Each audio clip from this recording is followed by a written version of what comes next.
robust conversation.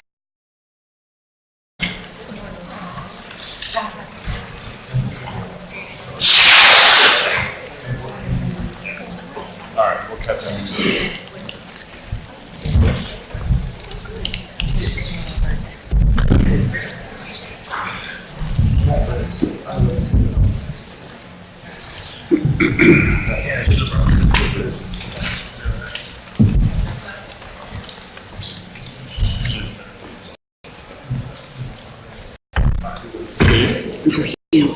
Glad that we see each other. Good to meet you.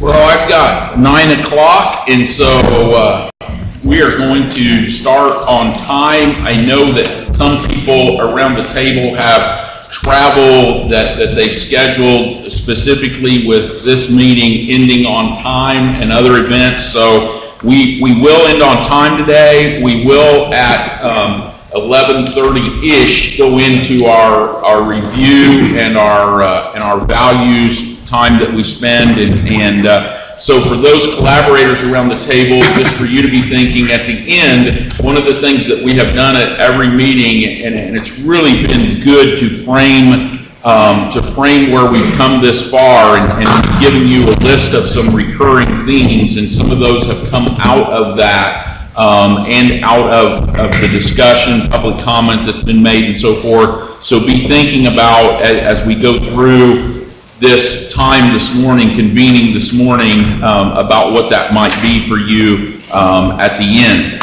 One quick housekeeping note that I would add is that I've added one piece to the agenda that I would like for us to have, particularly because of the expertise that we have around the table from every person sitting around the table, is to have a discussion about what I would call tensions around grad pathways, what other states have seen, what other states have had issues with, what has gone well, those kinds of and so I call it tensions just because I think of a rubber band, right, and what that looks like. So would like to add that after public comment, just to have that. I think that will help to frame some other pieces to that, and I've got a leading question to kind of get us started on that, and I'm sure I will not have to do much other prompting than that. And again, I would just repeat that the ultimate goal for our recommendation to the State Board of Education is that all students have a pathway that can lead to success for them in whatever post-secondary endeavor.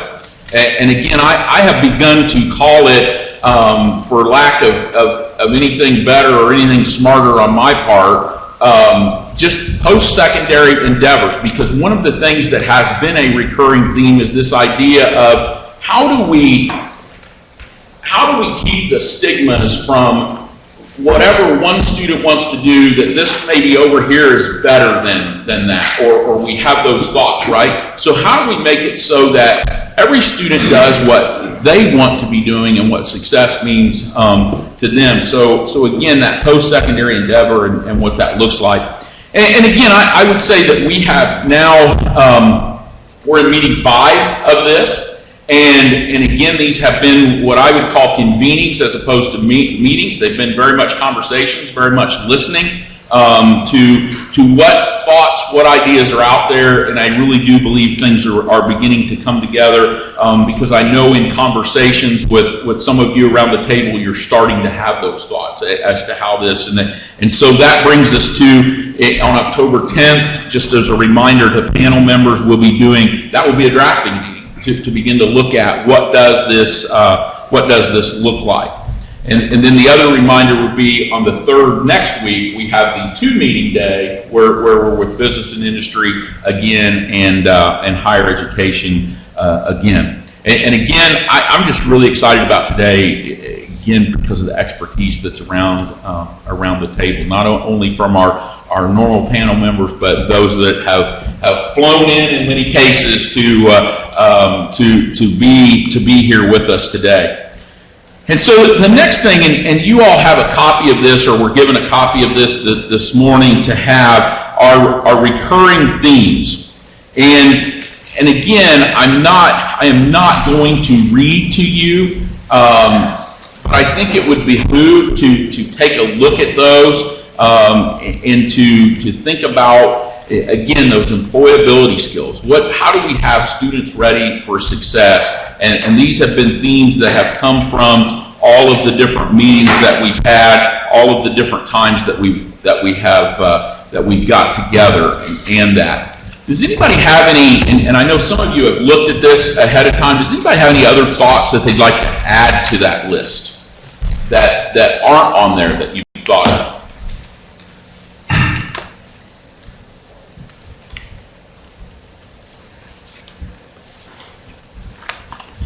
Okay, not going to belabor that. We are going to move straight into then public comment.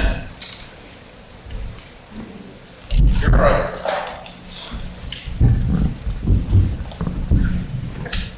And again, just as a reminder, public comment, 3 minutes. We will be strict to that because we want to let everyone have their opportunity and have an equal opportunity to be able to give their public comments. And as is best practice, we won't be engaging with those. We'll be listening to those public comments and using those comments as we frame our conversations then. Jack Russell, Center Grove Schools. Right down. Sorry, that's my fault. Right down here on this corner. And Alicia will be giving, for those doing public comment, she will give you a warning at 30 seconds as well so that you know you're coming up on that.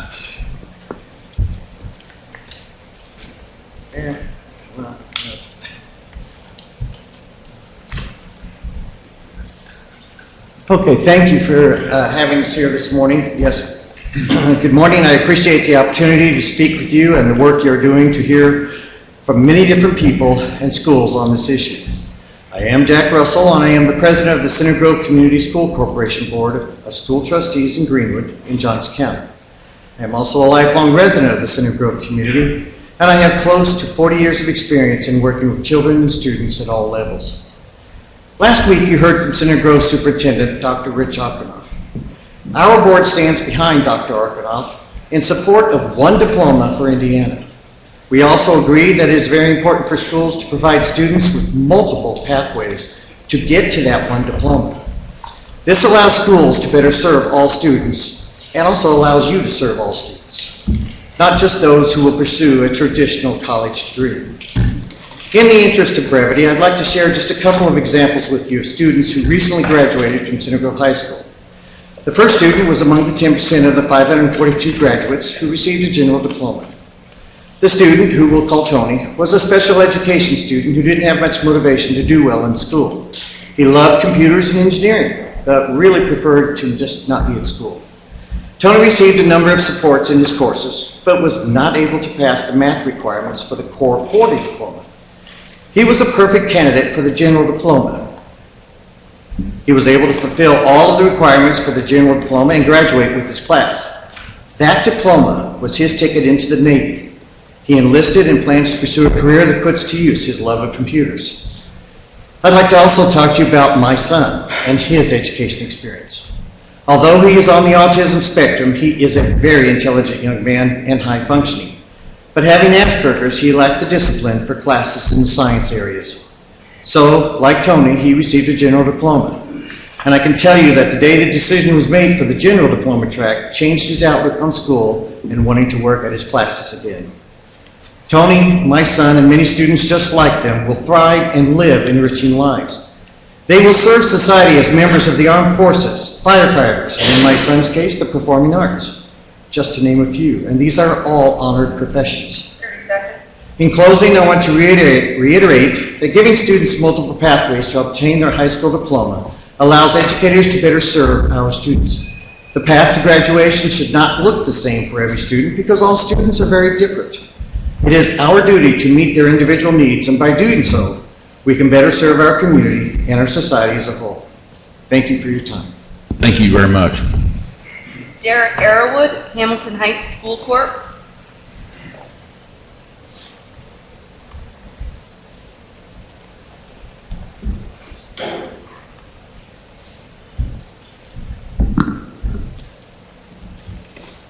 Good morning, my name is Derek Carrollwood. I'm proud to be the superintendent of Hamilton Heights School Corporation. Hamilton Heights is located in northern Hamilton County and serves 2,284 students from Jackson and White River townships, including the communities of Cicero, Atlanta, and Arcadia. Our largest employer in the school district is the largest family-owned seed corn company in the world, Beck's Hybrids. And over a third of our students receive free lunch assistance, while Beck's is our largest employer, the majority of our parents leave our district to go to work every day, driving either to Howard County, Southern Hamilton County, and Marion County to earn a living. Finally, Hamilton Heights is one of 2 schools in Hamilton County that accept out-of-district transfers. In our school corporation, almost 200 students attend our schools that do not live in Jackson or White River Township. We don't offer transportation from outside the district to our transfer students, nor do we advertise that we accept transfer students in the newspaper or on billboards. I share this information because one of the next speakers is Dr. Alan Borf. Dr. Borf is the outstanding superintendent of one of the finest public school systems in the state, Hamilton Southeastern Schools. I believe that Hamilton County is home to 6 of the finest public schools in the state of Indiana and the Midwest. It's important for you to understand that in just one county, just over 30 minutes, or maybe longer today, from here, we serve dynamically different students from dynamically different modes of life. As multiple superintendents have shared with this panel, including Beth Niedermeyer, fellow superintendent from Noblesville, we feel what is needed most is flexibility to meet the needs of our unique students while setting them up for future success in multiple areas. Those areas could be work or college, and could be in jobs with degrees that may not currently exist today. Some of our students will graduate with a general diploma, about 5%, that will allow them to go directly to work at Beck's at an hourly wage job. But the vast majority of our students will graduate with either an honors diploma or a Core 40 diploma that will allow them the opportunity to pursue a college degree. The multiple tracks that have been discussed and suggested by superintendents in this forum are exciting for a rural district like Hamilton Heights that is also close enough to potential partners like the other public schools in our county or Ivy Tech, and we can access and partner with multiple resources to take advantage of multiple pathways to a diploma. I would caution you that much like Hamilton County, the schools in Indiana are very different and may not have equal access to equal resources. One final caution. Please consider my son, Nate. Nate is a freshman at Franklin College studying elementary education. As a nearly 19-year-old young man, Nate is relatively confident he has chosen his life's path. Frankly, I'm more hopeful than optimistic, but I would have been even less confident and optimistic if he had been forced to choose that path as a 14-year-old freshman at Hamilton Heights High School. Thank you for the opportunity and for your willingness to listen. Thank you. Scott Simpson, Marion Community Schools.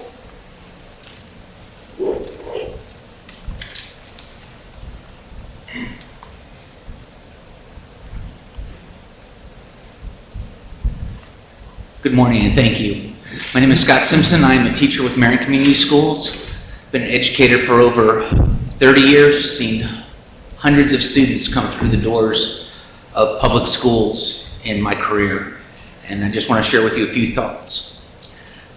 He joined the service when he finished high school. After his service to his country was complete, he went to college on the GI Bill, the only way he could have gone to college since he did not pass the state exam.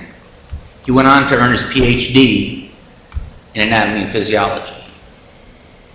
She has taught hundreds of impoverished first graders to read, taking students from below grade level and far below grade level to performing at and above grade level. Consistently, she was the top performing teacher in her district by whatever the assessment du jour was. She struggled in high school algebra and would not have passed a high school algebra assessment. He was salutatorian. Never met an assessment he couldn't ace. He went to college, dropped out after a year. Today he is homeless. An accomplished welder. He struggled with English because of his learning disability. I could go on and on with hundreds of stories of students I've had and people I've met over my 30-plus years in education, all of which would be different. In my years of education, I have been taught to differentiate instruction. That indeed has made me a much better teacher and has served my students well. At times, though, it seems like that is all for naught, because at the end of the day, if a student does not pass a one-size-fits-all assessment, then they do not earn the right to have a high school diploma. My mother lay on her deathbed. I could tell that she was uncomfortable. I could tell that she was struggling. I fluffed up a pillow, put it under her shoulder. I fluffed up another pillow, put it under her back. My dad looked at me and said, "I just don't get how you can see the relationship of all those angles and how that all fits together. This is the man that knows every bone of the body, every muscle, every tendon, every ligament, but still to this day struggles to see some spatial relationships." Please do not do an injustice to our students and a disservice to our state by making an assessment the only gateway to high school graduation. We have students, as you've heard, that have many varied and different needs, and all of them deserve a chance to be prosperous in our state. Thank you. Thank you. Todd Terrell, Richmond Community Schools.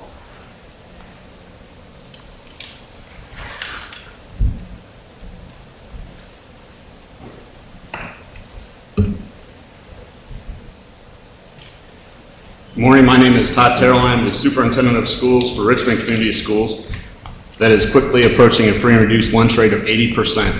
I'm a member of the Indiana Association of Public School Superintendents, a member of the Indiana Urban Schools Association, a board member of the Wayne County Chamber of Commerce, and a member of the Indiana University East Board of Advisors, and a member of Ivy Tech Strategic Development Council.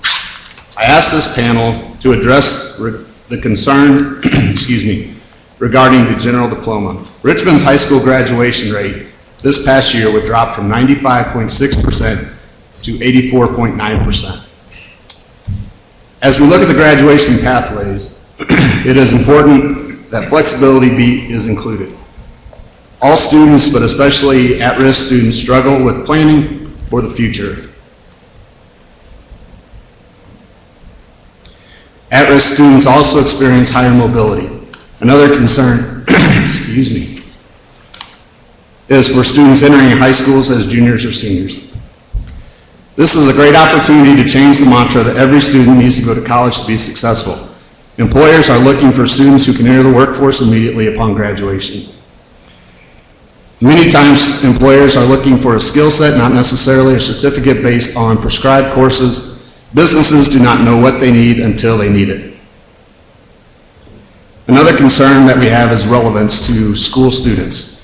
Information from a report from the Engage Today, Ready for Tomorrow by Gallup Student Poll 2015 asked students in grades 5 through 12 to respond to this statement. In school, I get to do what I do best every day. 60% of fifth graders agreed, 55% of sixth graders, 45% of seventh, 38% of eighth, 36% of ninth, 31% of 10th, 32% of 11th, and 33% of 12th. Many times our students are stuck in a cycle of remediation coursework because of not being able to pass required graduations exams. An example of this is our career students. First time passing rate on a math UCA for one particular class was just over 30%, yet the first time passing rate of one of the most difficult certification tests in welding area was more than 85%. I would suggest to you that this is because it was relevant to them. 21st century education needs to be about conceptualization and an application of a skill set. I thank you for the opportunity to be with you here today, and I ask that you would give us a time frame of a draft so that we could see the graduation pathways and have time for review and discussion as we move forward. Thank you. Dr. Jeff Butts, Wayne Township.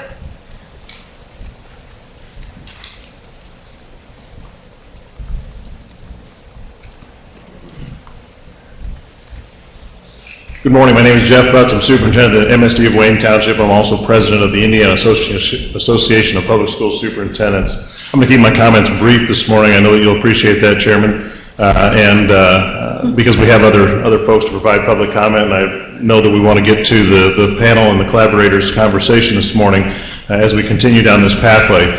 I want to thank Chairman Ernest for the reiteration last week on the charge of this panel, and that's to have dialogue and to have discussion and to hear from stakeholders and collaborators and those around the state as to what this should look like. It's a daunting task, and one that I think in the first 5 meetings has proven to be true, as conversations at times have seemed to be rather cyclical, but also have been very important to this work. And one of the areas of feedback that I have received that I know is one that we are all concerned about is rigor. And the idea that by creating a singular high school diploma, we somehow are reducing the rigor that we expect for our students going through high school and earning that Indiana high school diploma. And in fact, I would argue that there is not a member of the Indiana Association of Public School Superintendents that would advocate for less rigorous standards for our graduates when they walk across that stage with a high school diploma. And the charge, I think, for this committee, and one that I keep hearing about, is moving from a singular rigorous pathway to multiple rigorous pathways that are reflective of what we expect of our students in today's economy, in today's society, with today's opportunities. I also appreciate Chairman Ernest's reiteration last week that this is a time of listening and a time to gather input, but I also have been hearing, as have you on the panel, that people are getting anxious for a draft, and that is typically what happens over time, especially as these conversations continue to happen. And I know that while that is not the initial charge, that this will end up in a draft that will be proposed to the State Board of Education. I know that a version of a draft that can be discussed and cussed and all of those other things is something that would be beneficial as we begin to move more down this pathway, but certainly to give enough time for reflection before the end of this panel's work. So appreciate, Chairman Ernest, that you are keeping with the mission of this panel and look forward to seeing a draft at the earliest convenience that you're able to provide that. Thank you very much. Alan Barth, Hamilton Southeastern.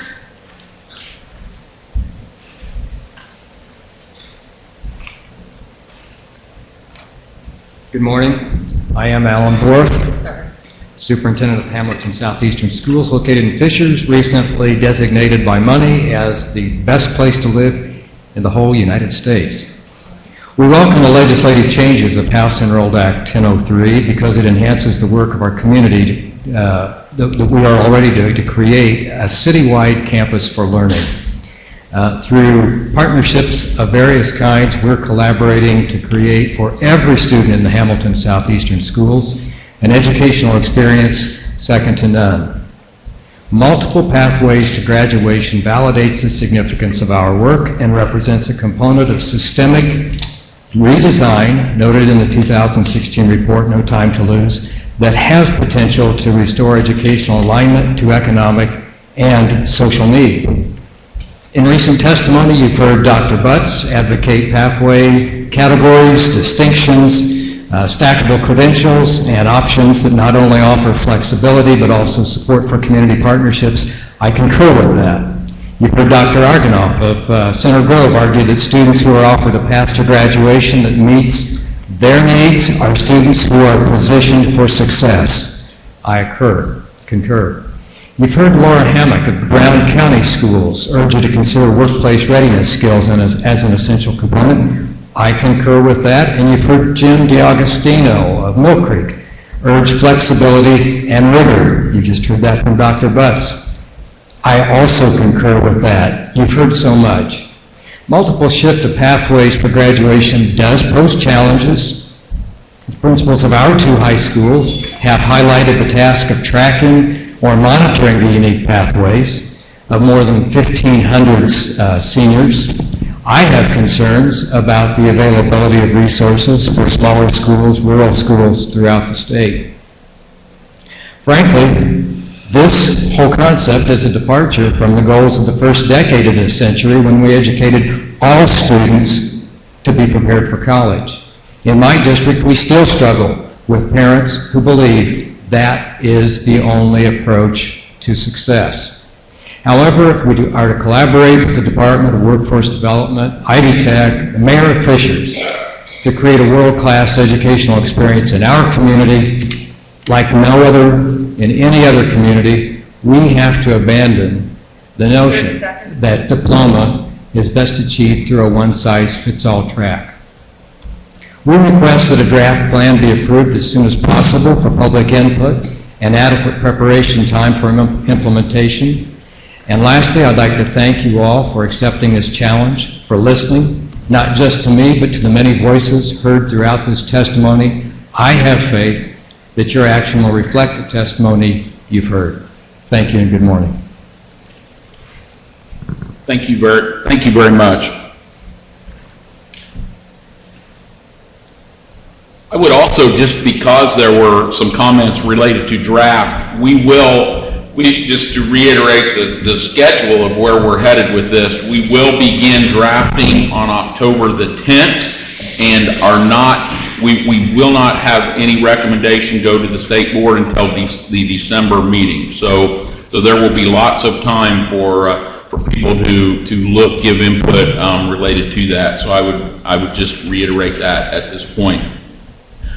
So next to move into and actually some of those public comments play right into this and make a great segue to this, is I would just ask the question, particularly to those that have come in today as collaborators, and that's why I really wanted to add this discussion today to this. Again, what I've been calling tensions of thoughts around this. How do we make this work? How do we do this? And so I would just ask the question, just to hopefully get some discussion going, of what are some areas of tensions that other states have experienced? Whether that means things that have not gone well, things that they have learned even that then to do better. So again, when I use tension instead of issues, problems, obstacles, because tensions is more, again, I think of the rubber band, right? It's things that pull us in different ways. So we'd just start with that and would love to have some discussion around that.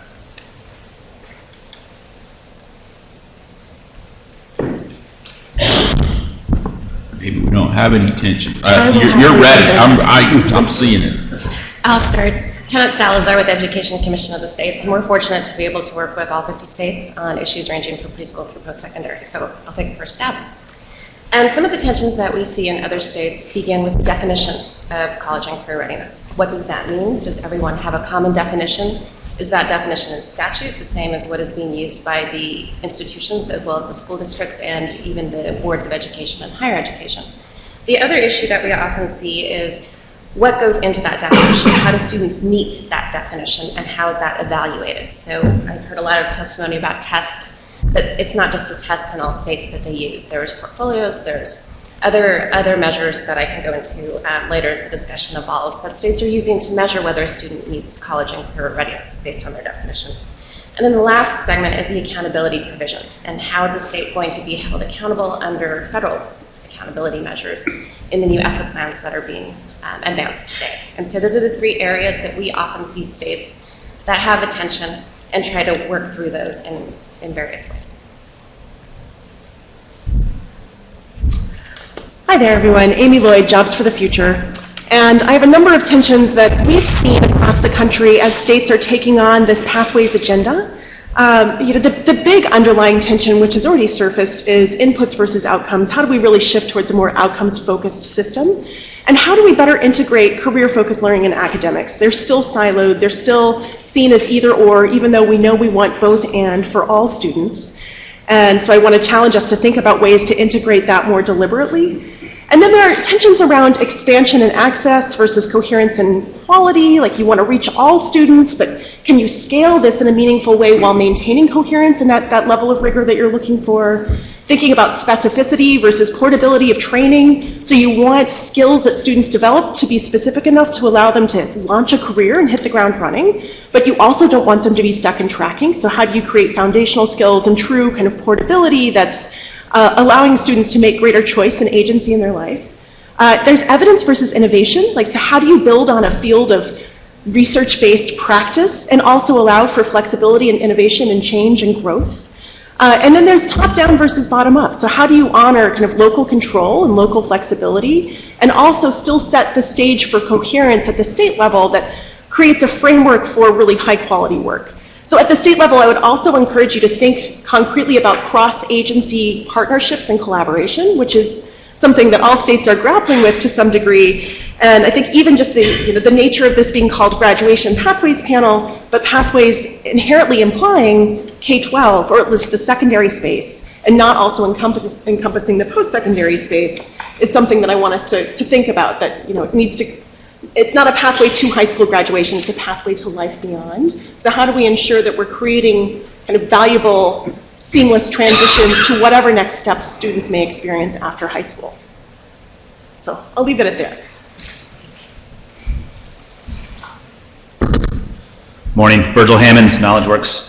Agree with both the previous speakers. I think the hard part, as we heard in our public commentary today, is so how do we honor the local strengths that exist within each of our communities and build on those strengths? I think a big part is initial step that states oftentimes struggle with is what is the definition, what are the knowledge, the skills that we want all kids to acquire, and how do we explicitly define that? And then how do we allow or empower our local communities to make those viable and real in ways that make sense for their local students and learners?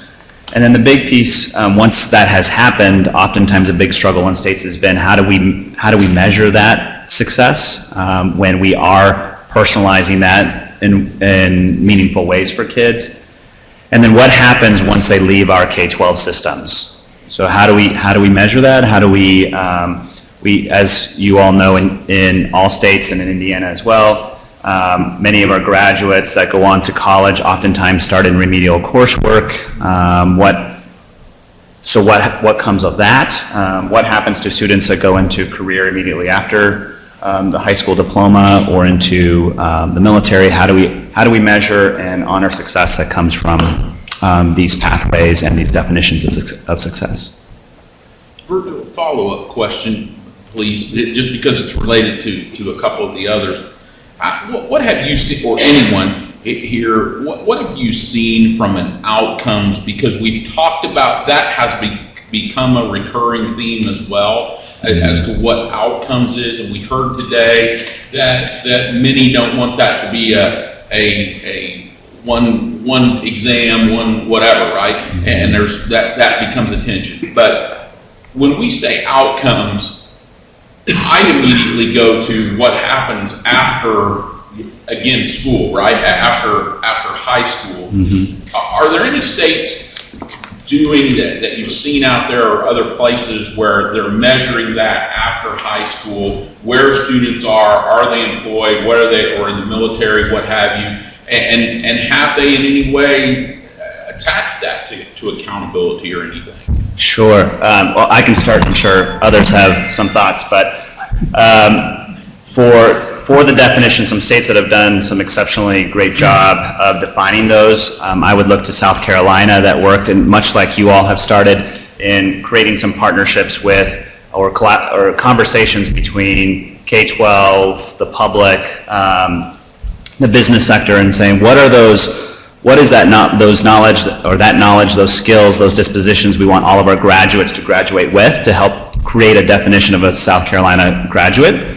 But then the other interesting part that came of those conversations, once they've defined those, they were able to explicitly have conversations with employers and higher ed to say, because we have this well-defined portrait of a South Carolina graduate that can be localized in ways that make sense for each community, how how has that transferred or carried over into higher ed, into the workforce? And so similar conversations have then started to, similar panels like this one have then continued that conversation to say, well, geez, how are we measuring that? What has happened with our professional certifications? What has happened with our four-year and six-year graduation rates at higher ed level?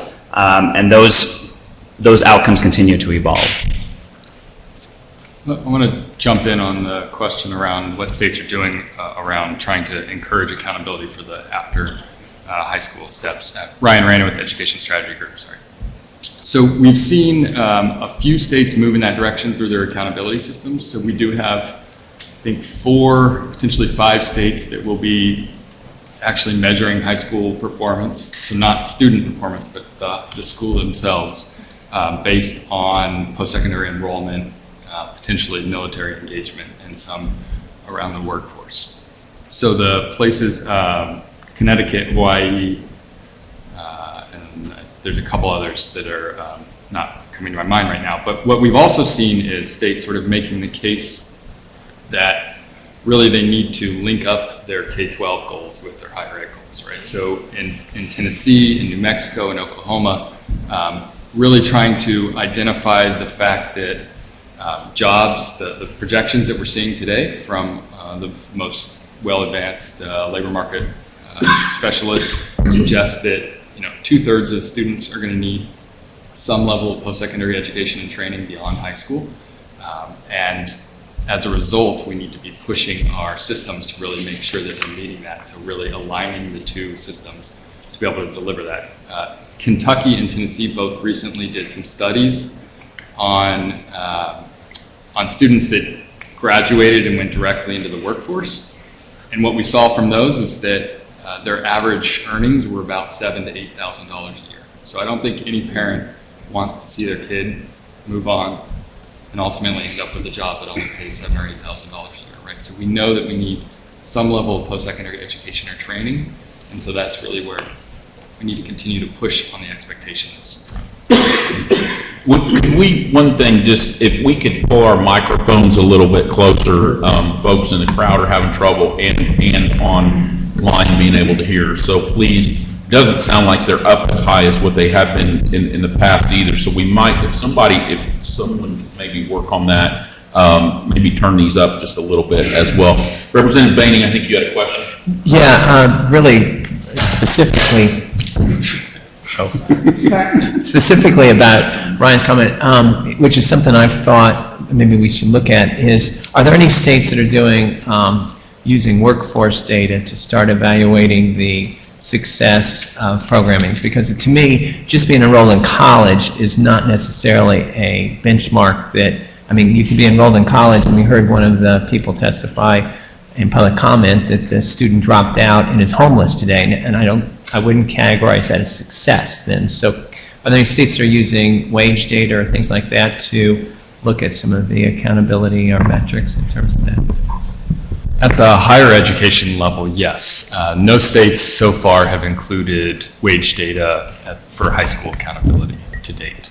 But the best of the data that we've seen thus far is really through the high school feedback reports. I know you guys have a version of that the commission produces that both incorporate transitions into higher ed, but also begin to look at wages for students 1 year and 5 year out of high school, and then potentially 1 year and 5 year out of post-secondary institutions to see where students are going and whether those majors in particular are leading to the types of jobs that the state needs to fill based on its own kind of regional needs. So no states are doing it, but are there any states that are considering it? Because to me, especially as we walk down this pathway, and if employment, for instance, may be one of the criteria, you referenced an $8,000 job. I guess I don't think that student was, if that's the maximum income that child had available to him, that was success. Right, and I think that's a message that Kentucky and Tennessee are trying to make with their public, which is to say that at the end of the day, college doesn't mean 4-year bachelor, right? It means getting additional training beyond high school, which we know is what's necessary to be successful in the economy today and tomorrow. There was a recent report about 6 months ago that looked at all of the jobs that were created coming out of the Great Recession through the recovery. 99% of the jobs required some level of post-secondary education. So that's where the economy is moving. Certainly that includes associate's degrees, certainly that includes certificates in higher ed, certainly that includes apprenticeships and other work-based learning opportunities. But stopping at high school, the data show that that's not enough to be successful right now. Thank you. I just want to build on Ryan's comments and a couple of others. First of all, to underscore that entering the labor market after high school is not generally a formula for success. I'm looking at data from your own workforce development department. They project in 2024 fewer than 5% of the jobs will be accessible with a high school diploma. Right? Only 20% will be accessible with some kind of post-secondary education, right? Less than an associate's degree. So the credentialing requirements, right, are just rapidly escalating, which makes this pathways conversation all the more important. And as a number of people pointed out, you're not alone in trying to wrestle with this. It is not an easy set of issues to wrestle with. And you really can't do it until you start at the employment end. That is, what are the destinations that the pathways you identify and create are going to lead to, right? What education requirements and credentialing requirements do those occupations set? What does that tell you about what students need to be doing in their post-secondary education or training program, whether it's an apprenticeship or a associate's degree or a 4-year degree? And then what preparation do they need to have solidly coming out of high school in order to succeed in those post-secondary education and training programs? And that's going to take some analysis to do carefully. But if you don't do that, you wind up running the risk of creating pathways to nowhere, and that's not a success for anyone. Just two other points to make real quickly. Every time I've been in conversations about pathways or differentiated diplomas or however you define it, right, it immediately raises equity concerns for folks, right? That if we are doing that kind of differentiation, how are we going to ensure that the kids in the lowest track, if you will, don't wind up to be the students from the most economically disadvantaged students and basic, families and from the minority community? And that's a really important issue to address. I won't go into that more, just to say that you can't escape that issue when you have this conversation. Last point on data and what states are reporting. While you've heard a number of people identify places that are really taking the lead in tracking kids well past high school, we have been looking at Achieve across the 50 states just to ask the question, what data on college and career readiness are states publicly reporting? Not even for accountability purposes, just what do they know? I mean, if every state's made college and career readiness a goal, you want to be able to track how well you're getting there. So when we put out our first report 2 years ago, I wanted to call it Flying Blind, but my staff convinced me that would not be a diplomatic title for a report. But what we found is when we looked at post-secondary indicators, post-secondary enrollment, completion of the first year in post-secondary, and remediation rates, right? We looked at those three because those were the ones that were most frequently reported. It's not that others weren't of interest, it's just that we didn't want to have a lot of empty cells, right, for every state. But even at those three, we found vast differences in how those data are reported. Just a couple of examples. In some states, the post-secondary enrollment rate, right, is on the basis of graduates from our state. In some cases, it has more to do with graduates from any state. Similarly, remediation rates. When you look at what post-secondary institutions report, the remediation rate may or may not be reported as a percentage of kids who graduated from high schools in our state, which at least gives you some way to evaluate the effectiveness of high schools.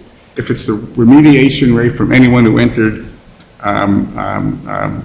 the University of Indiana from wherever they went to high school, that doesn't tell you much about the performance of high schools in your state.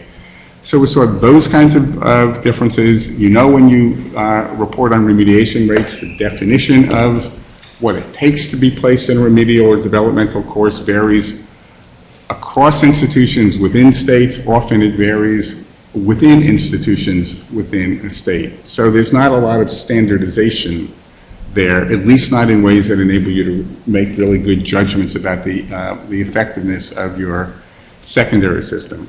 So that's simply to say this is a set of issues in which most states are at a pretty primitive place. So you will find islands of innovation that Ryan and others have talked about, but the big picture is this is still a pretty messy situation across the states. You're going to have to figure out a lot of stuff on your own.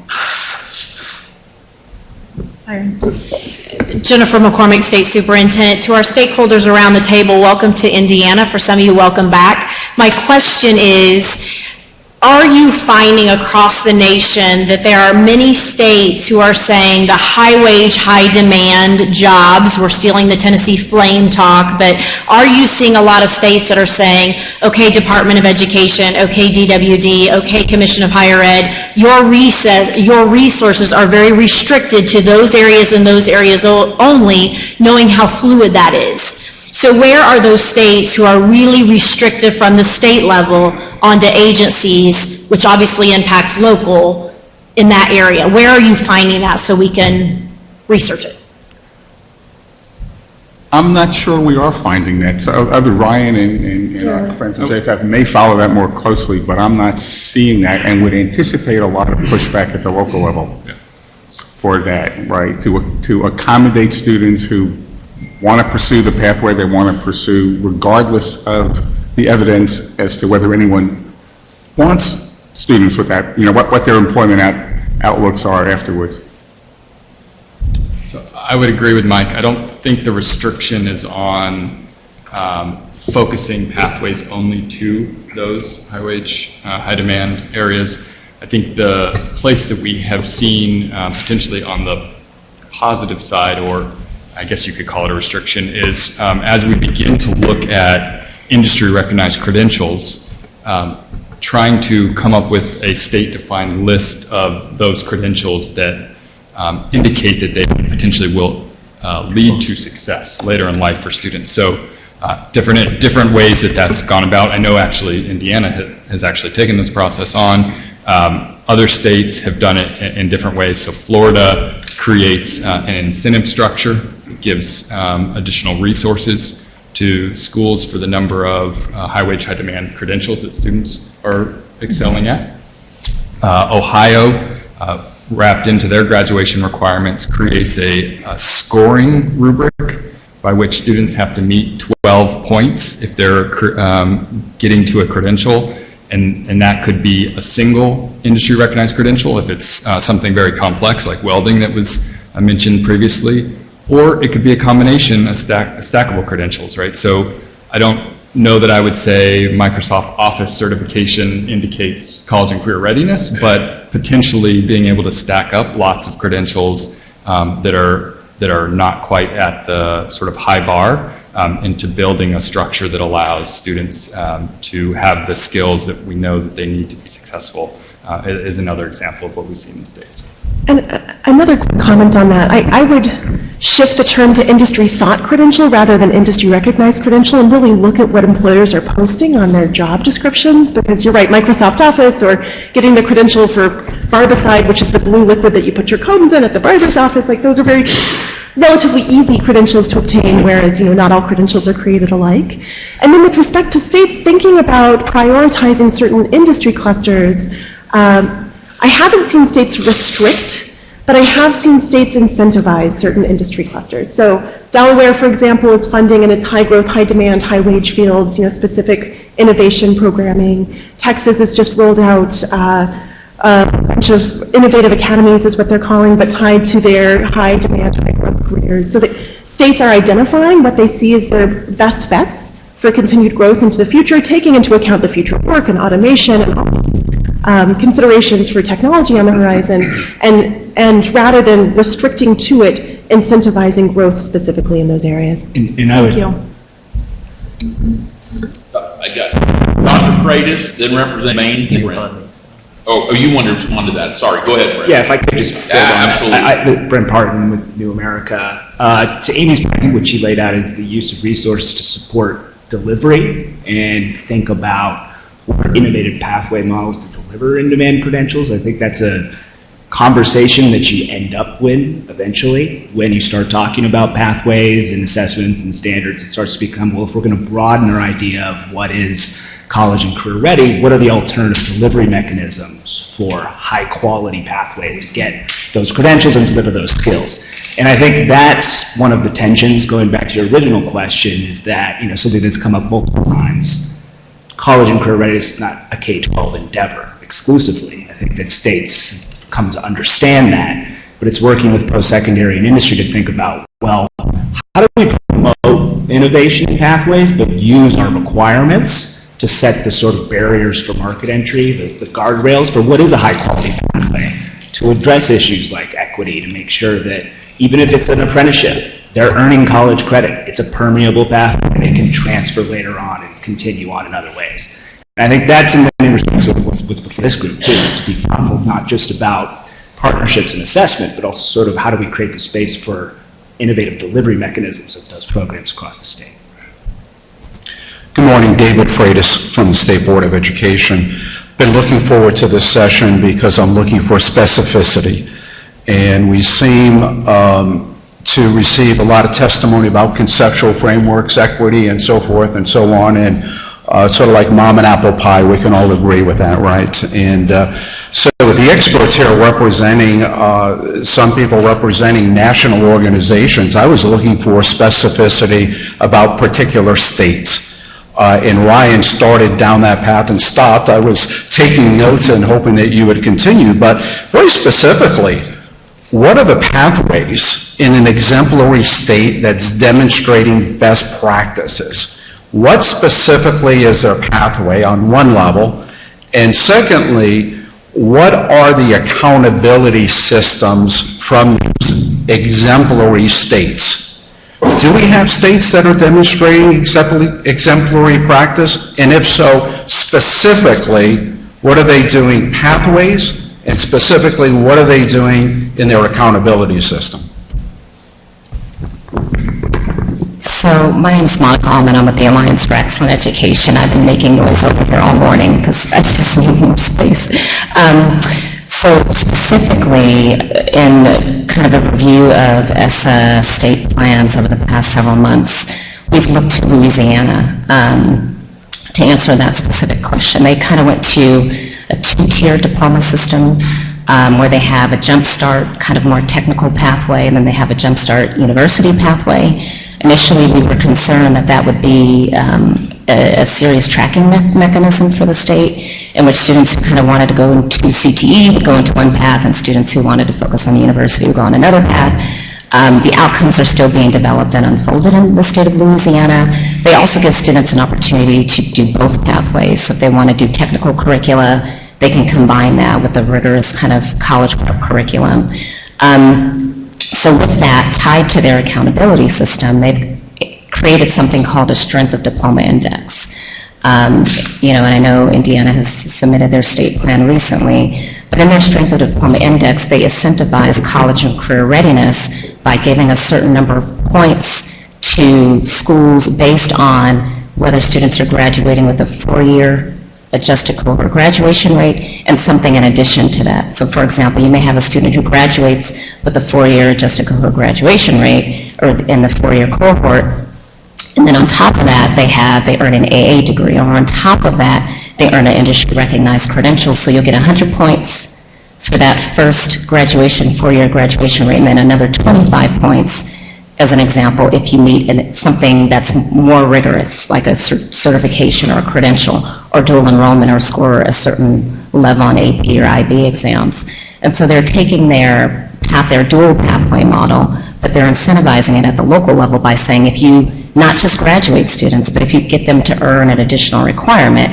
it increases the percentage of points that you get in your accountability index. So that's one example. Tennessee has another kind of strong example of what they're doing in their accountability model around incentivizing college and career readiness. So those are two specific examples that I would take a look at.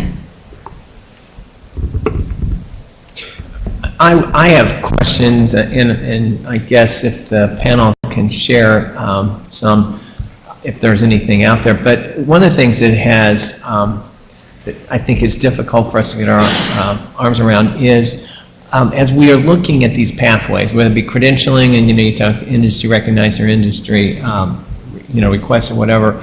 I guess I'm very concerned that we always have embedded in a foundation of knowledge that is transferable.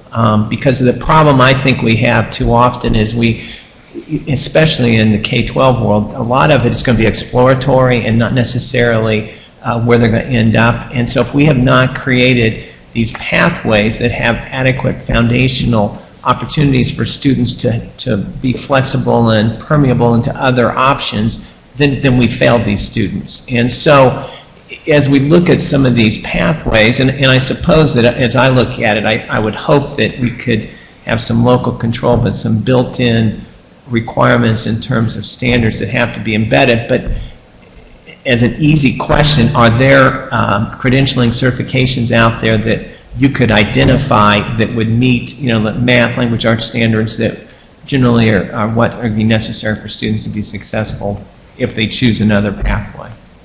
Just as you were talking about whether you move from, career tech ed, decide you want to go into higher ed, for instance. So can anybody respond? Wayne, go ahead.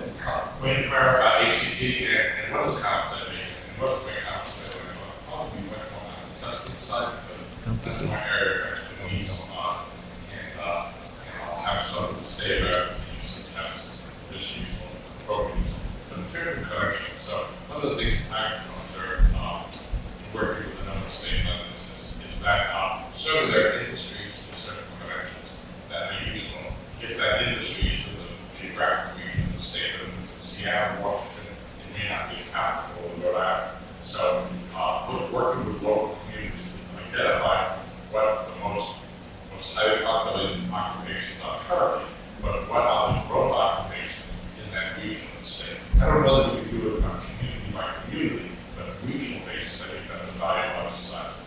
And then you can look at industry-specific certificate. The certificate that needs to be offered, the National College Readiness Certificate, is something that goes across industry. We have about 20,000 jobs today. And it is not a specific credential for welding.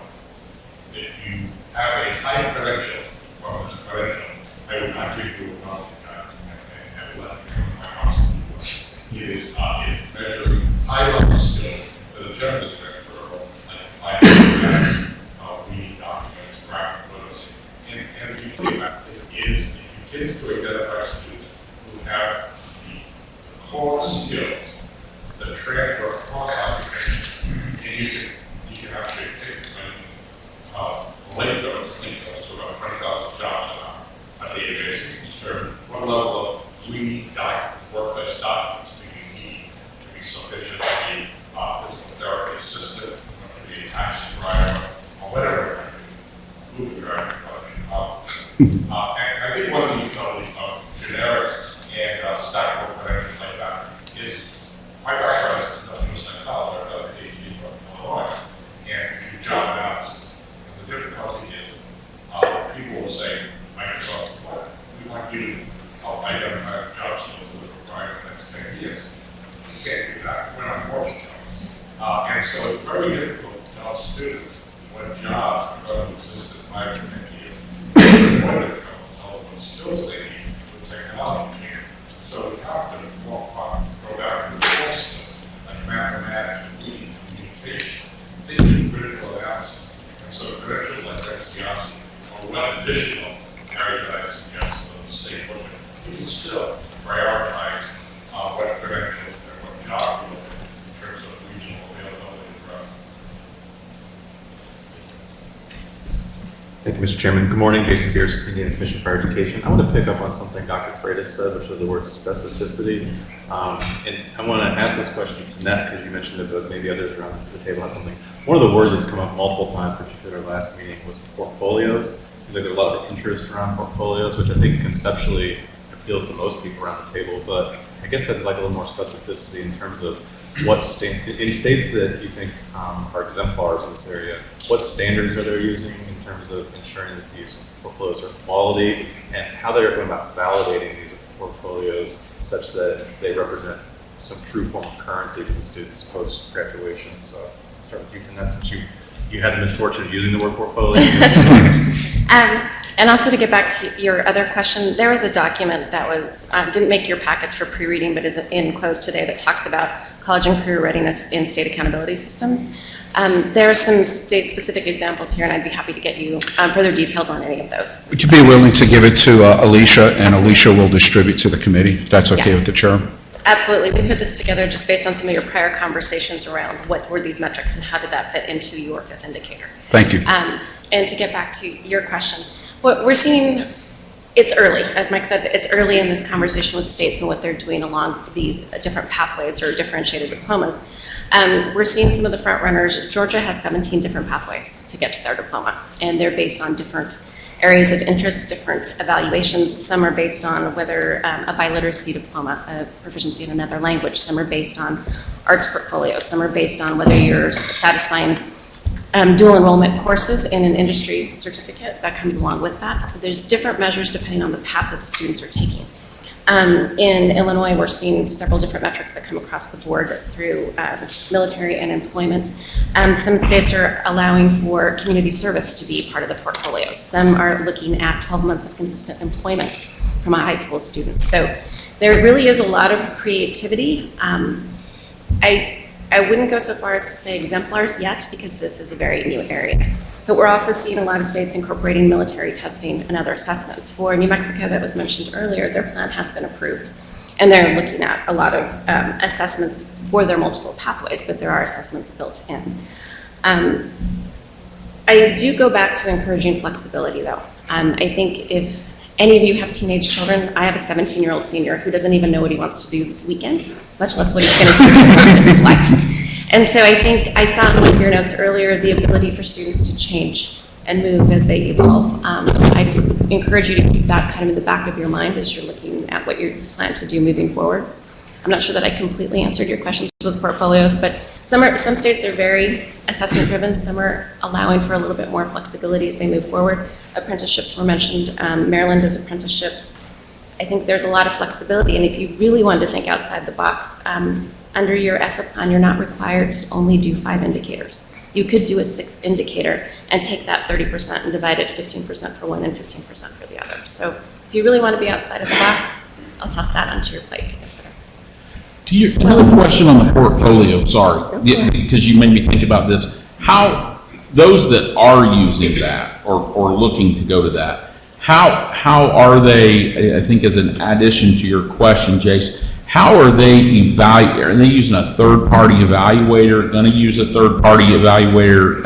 How are we ensuring standards of quality there, or standardization of quality? I guess I should say it that way better. Whoever wants to jump in on that. I saw lots of heads. So I'll tag team with Ryan on this, and that exactly was where I was going to go, and that portfolios are wonderful in practice. They're so hard to aggregate up for any sort of accountability. There's tons of variability in them, and the challenge is you don't want it to become a compliance checklist activity. So check the student has met with her counselor to talk about career options. Check the student has, because it's not a linear process. It's something that should cultivate ongoing reflection, create a vision for lifelong learning, and be very, living and meaningful for the student as opposed to a compliance activity. But it is really hard to aggregate up to the state level with a portfolio approach. So I, would caution us to think about what indicators of quality we would want to put in, but not have it veer straight into, compliance rather than quality. Before we leave portfolios, the validity and reliability has been seriously questioned in research when you have hundreds upon hundreds of school districts, typically done at the local level, and it's not even school corporation, it's particular school. where individuals are doing portfolios, the validity and reliability has been really not there. And so we have some testing people here. I don't know if anyone wants to refute that or not, or affirm it, but as I look at the literature, that's really not a good way to go. Yeah, totally affirm it. I would agree generally that's true. That the data on portfolios, as they've been implemented, is seriously flawed, because what comes along with portfolio often is total flexibility. So in my school, allow me to interpret what evidence is, and in your school, allow you to interpret what evidence is. Now, conceptually, that doesn't have to be the case. We can standardize portfolios, much as job interviews. Everyone around the table who's in the industry probably would not hire a key person in your organization without a job interview. But the research shows that job interviews are entirely subjective and are not a very valid selection procedure. But they can with standardization. So I would agree with that concept. The one other thing I would add in there, we do have a source of evidence that's highly valid and very, very useful, and it's called high school grades. And we don't emphasize that enough. But in admissions, every time I read a research study, I always know that, okay, high school grades are the best predictor of college success, and the ACT, SAT are the next best predictor of college success. And I've done a lot of research on college grades, combining that with the rigor of the courses you take, and looking at the courses, the pattern of courses, whether students take it up through Algebra 2 or up to pre-calculus, or only up through basic algebra, and how many years of science, and how many lab sciences. Those factors, combined with grades, at the individual grade, they may be somewhat subjective, but when you aggregate them over 20, 30 teachers and 4 years of data, that massive data becomes highly stable, highly standardized, and it's very useful. And so I would encourage the panel to consider how you could look at a combination of GPA in high school, but in relationship to some kind of weighted course rigor index. We've developed one, but there are others we could develop. And that will give you a very good predictor of college success, and my guess is if you had data on training school success as well. So, can I build on Wayne's comments in two ways? One is the multiple indicators about readiness, GPA, course taking, right, and test performance, much more powerful than a single test. So for those who spoke earlier and said we don't want a kid's future determined or limited by a single test score, use a combination of indicators, right, when you're making determinations about whether a student actually is ready to graduate, right? If you want the diploma to mean something, right, then you've got to have some of those standards, but you don't have to base it all on one single test. I'd like to add to that comment. My name is Tony Castillo. I'm the Chief of Education for the United States Army Recruiting Command. And I'd like to acknowledge how some folks here acknowledge the success of some military folks. And I'd ask you, as we have the discussion, exactly what you're saying. We do that with the ASVAB. The military does that across the service. Even though I work for the Army, I'm speaking, in general terms here. We've used it for years, and it's been successful. We use a combination of the ASVAB test, and then specifically dependent on careers that young men and women choose to serve their country in, whether it be a medical specialist, respiratory therapist, military police officer. We may require a certain grade in math, in science, some additional indicator to ensure, because that lets us know they have the potential to pass the course. Okay, and that's how we attack attrition, because attrition for us is a bad thing. It's wasting taxpayer dollars, right? The cost that it takes to train and educate, and if they can't pass those courses that they need to become that, whatever career they chose in the military, then we lose money. So that's a great point. I'd ask that you look at that. I'm glad that you consider the ASVAB Career Exploration Program, as other states have. I will tell you that Colorado is using it. Arizona has a point system similar to Louisiana. As Ms. Almond over there indicated, that they give points for ASVAB Career Exploration Program.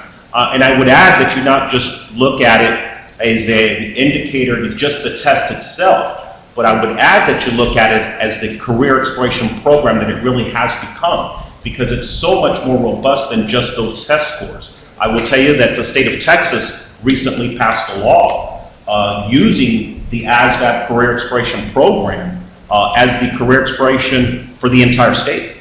So, So Tony, if you were going to, if we were going to have, and I'm going to state it this way, not saying that I think this should be this way, but I need to frame it this way so that you can answer the question. If you were going to have a military pathway that was just going to be military, right? And we've talked about the ASVAB being a part of that. What else? I'm going to make you king for a day right now. What would that look like for the military? Because I've looked at this, and I look at what is it, Delaware, that has the 75. They've made a score of 75 to make that be, and what is it, 31 that gets you into wherever, right? And so I'm talking out of ignorance here, and this is why I need help and you to be king for a minute. What would that look like? What would an ideal look like? okay, first, I'm gonna give you my opinion, my view. Why you're here. But then I also want to make sure that Dr. Salyer here, she actually is the director of the ASVAB Career Exploration Program nationally. So she has that expertise on that side. But I would tell you, as you indicated, the minimum score on the ASVAB is a 31, and you can enlist, and it's a percentile test, so that means that 31% pass. I've heard of some states using the 50 score, some other scores. Tony Castillo's personal view, I would use 31 if that was the way, if you were to decide to use that, because that is the minimum score. I wouldn't, you're causing a disadvantage to those other ones, because that 50 score, I know nationally, is difficult to get to, okay? Based on my experience in the recruiting environment. It is what we consider quality, actually. We want them to score 50 percentile or above, but unfortunately, that's not happening across this nation. And I will let Dr. Sauer chime in on that. But one more point, I would ask you, as you consider this and consider a military pathway, I think it's due time, and I'd ask that you consider military service on the same equal level as you would a student pursuing post-secondary education. We are failing our kids in that. We look at them as that other individual. Yes, thank you for your service. We appreciate you. But we look at them as that other thing that, oh, they joined the military. So I would ask, when you consider that you consider them and maybe give acknowledgement to schools to make that effective. Acknowledgement to schools that if a young man or woman decides to serve their country and go into the military, that you give them the same type of credit as they would to pursuing post-secondary education. And I will tell you, the facts are there. Now in the military, if you're not pursuing post-secondary education, you are not going to be successful. You are not going to have a long career. I could tell you numbers of the millions of dollars that we spend on tuition assistance to ensure that service members take college courses. The Army, or the military, I will say, is truly college and career readiness. If you look at it, because when you enlist, you choose a career, and while you're in, you pursue post-secondary education. I'm really passionate about this because I am a proud member of the Army's continuing education system. I earned my bachelor's at Western Kentucky while I was stationed at Fort Knox, and used the Montgomery GI Bill to get a master's degree at University of Texas. I mean, it's truly the story. My story is a story of so many other young men and women out there that have served their country. And that have actually gone beyond me and done PhDs and whatnot because of that opportunity. But I will let Dr. Cyrus speak to the ASVAB Career Exploration. Then we'll go to Ryan right after that as well. Thanks. Hi, thank you so much for the invitation. I didn't serve in the military. I actually just took this job about 3 years ago. I have a doctorate in organization and industrial psychology. There are two different types of assessment, same test, but I wanted to delineate a little bit about the ASVAB Career Exploration Program versus the enlistment test for ASVAB. The enlistment test for ASVAB requires a student to contact a recruiter and make a commitment. The career exploration program is the one we take into high schools. It doesn't require any sort of commitment. When I took this job, it's a twofold mission. One is to provide leads to the military. The second mission is to provide a complete career exploration program to our nation's youth. One other point before I nerd out and start talking about the test scores is that this is free for every student in every school. So the resources issue, you're already paying for it with your tax money. And I would encourage you all, if you haven't been on the websites, to take a look. I've taken this charge very seriously as far as providing career exploration opportunities for our youth. Okay, so now I get to nerd out with the test scores. The military services use the ASVAB as an indicator for success in training. So unlike a lot of other things in industry, we already know what we have a very long, I should say, history of knowing what is required for the job and then what it takes to get through the job. And we have many years. The services themselves set the composite scores. The ASVAB is made up of several different tests. The score that Tony's talking about is the AFQT. It's the Armed Service, it's the vocational test. It's the only score that all the services use the same. It's heavily weighted in verbal and math. And it is a percentile score that was normed on the youth 16 to 24 across the nation. The norming was done in 1997. We monitor this norming. We have a congressional mandated oversight committee that also takes a look at what our testing procedures and practices are to ensure that we are in compliance with industry standard. So again, if you have questions specifically about military, Tony is probably really great. I know he's really great at answering specific Army and military, but if you have questions about the test or the makeup of the test or the career exploration teams, please let me know. I'm happy to assist in any way. And again, thank you. Ryan, I think you were. So I'll apologize in advance because I'm going to try to hit reactions to maybe 5 different people, so I'll try to keep it short. I wanted to start all the way back with sort of what are the skills for college and career readiness. My group, along with CCSSO, spent about a year really trying to put together a set of recommendations around college and career ready accountability. And where we started was the notion that every kid should have some academic, technical, and what we called professional skills. So those are the skills that you've heard referenced: communication, collaboration, problem solving, etc. We, in the recommendations we put forward, actually hit a number of the things that have been suggested, and so I just wanted to encapsulate that really quickly. We wholeheartedly agree that course taking is the most predictive indicator of students' success beyond, so we have a sort of credit on the way to post-high school success as a first category. The second category is what we called co-curricular learning and leadership experiences. I apologize for the lots of words, but essentially what that means is work-based learning, service learning, opportunities that both connect to and exist outside of school for students to really both gain and demonstrate the skills, those professional skills that are so critical. The third being assessment, knowing that continues to be, and I think will continue to be, a critical cutoff point. And then finally looking at those post-high school successful transitions.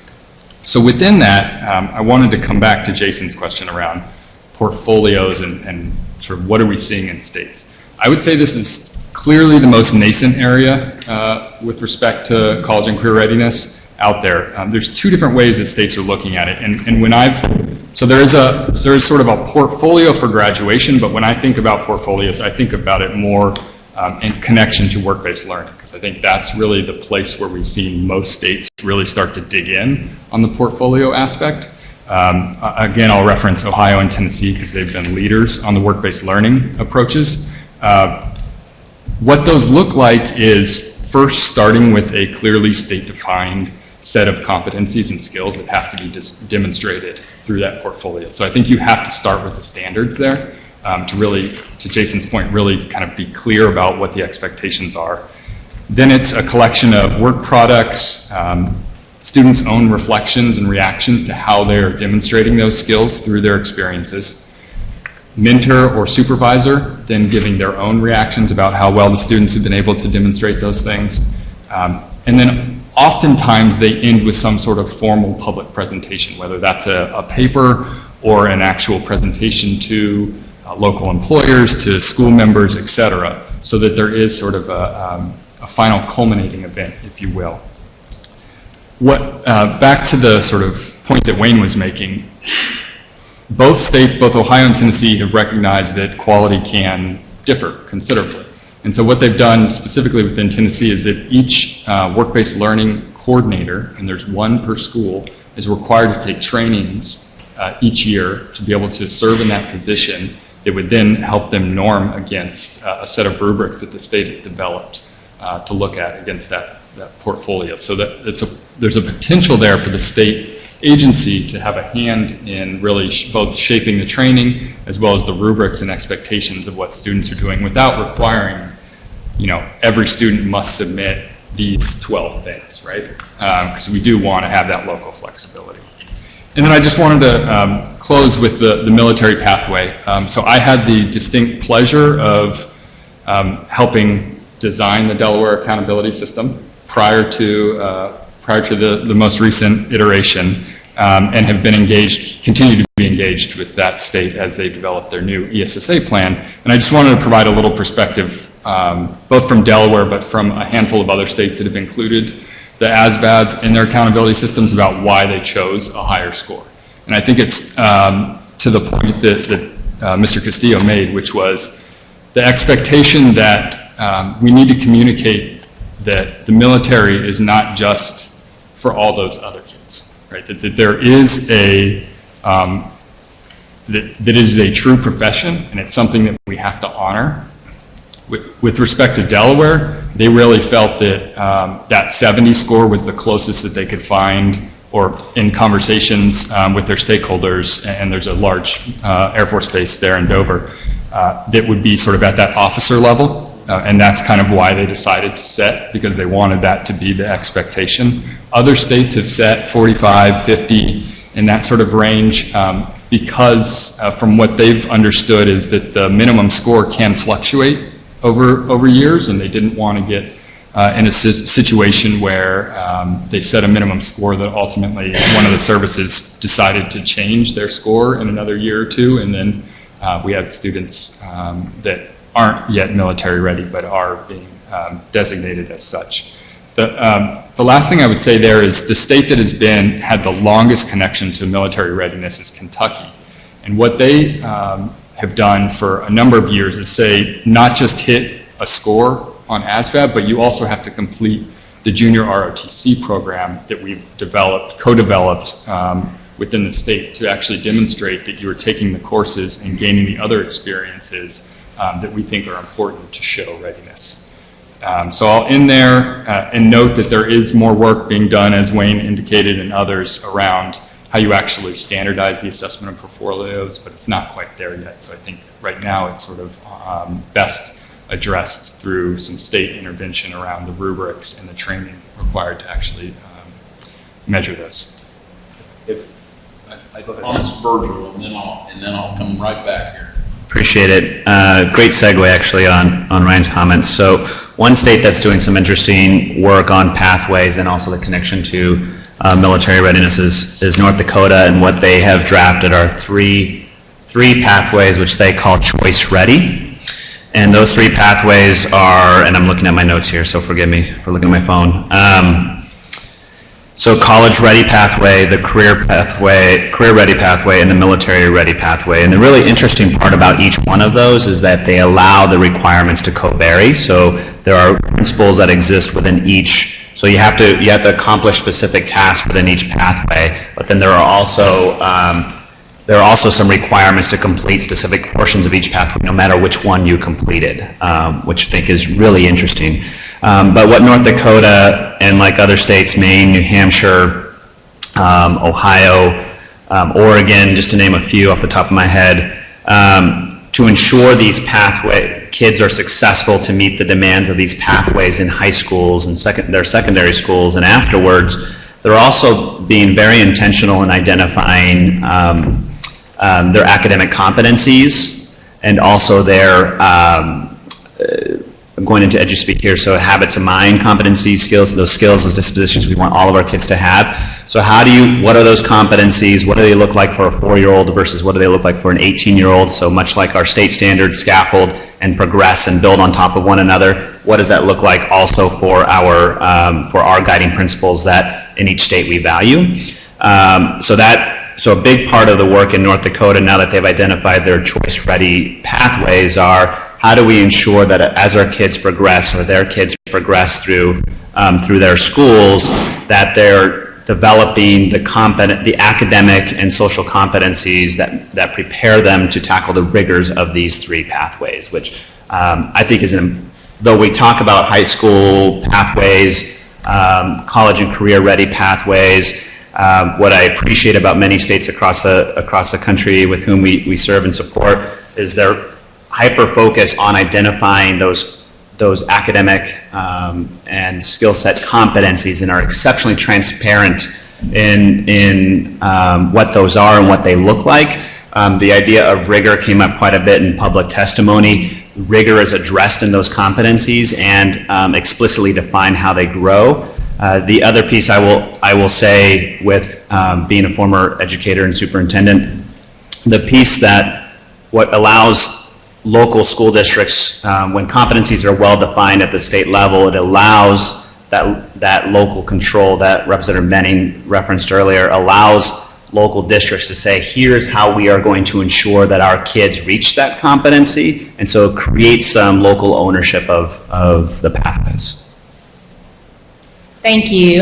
That was actually a good segue for me, so thank you. I'm Catherine Dunn. I'm with ACT, although I do hail from Indiana. I graduated from Harrison County, Indiana, and I now live in Floyd County, so a little bit there. So I have the privilege of working with all of our states with the ACT. So I wanted to give a little bit of perspective about what states are doing, and again, this will be a little tunnel vision towards the ACT, but I think it does get to some of the specifics that you were asking for, and we can, of course, expand that out. But I think first is what are lessons that we have learned in other states, and I think the number one lesson is there isn't a cookie cutter pathway that meets every state. So I think one of the lessons that I've learned in working, so we partner with over 20 states for the ACT, over 35 with WorkKeys, and we have 12 specific that we work with graduation pathways.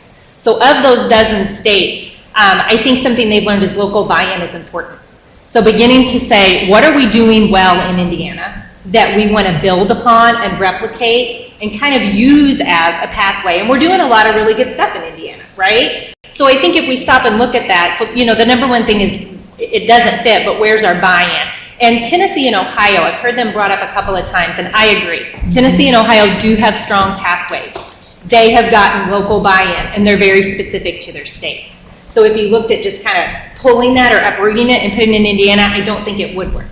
So one of the things that I think would be a good thing to start to look at, not only are you a college and career-ready state, but I've heard several of the comments go back to the career-ready and the workforce. And you are doing some successful things with your work-ready communities. You have several, I think 6 counties that do work-ready communities in the eastern part of Indiana, bordering Ohio, and we do have a lot of success there. Wayne began to talk about the WorkKeys program and the credentialing. And Indiana's given, I think, over like 127,000 NCRC certificates, which is a significant amount of certificates for us to look at. And I think you had over 75,000 in that silver and over 27,000 in gold.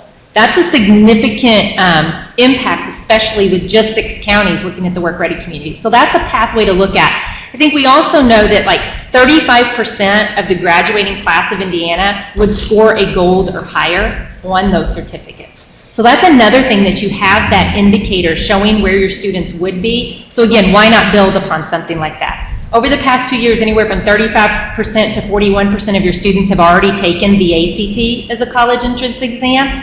And of those students, they score around 22.6% on the composite, which is extremely high, above the national of 21.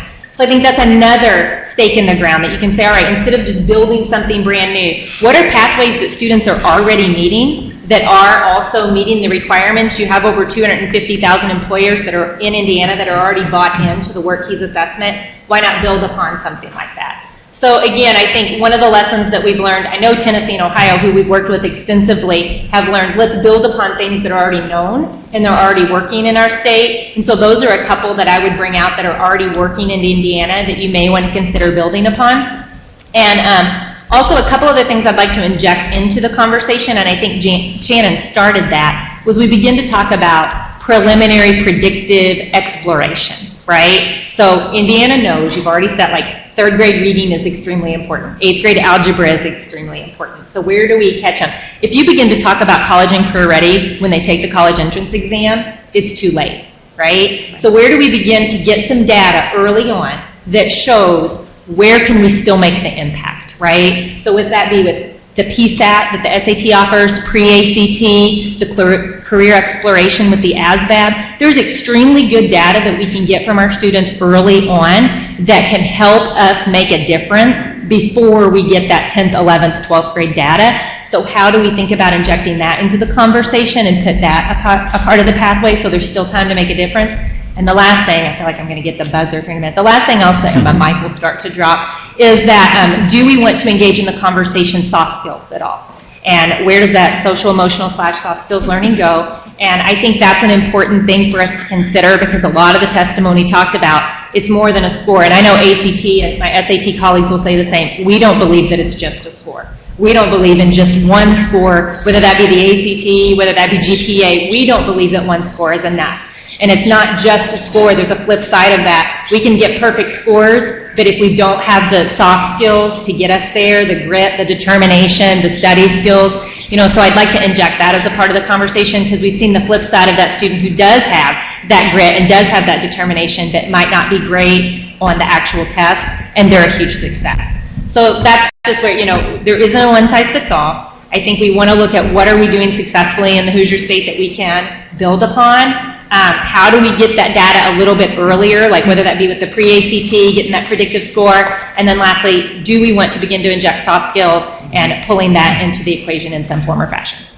So when I laughed, when you said soft skills, I want to make sure you understand I wasn't laughing at you because I was going to shift over to Dr. Freitas because I knew he was going to want to talk about his employability professional skills. Essential personal skills. Essential personal skills, EPS. It's another name for what you were talking about, the soft skills.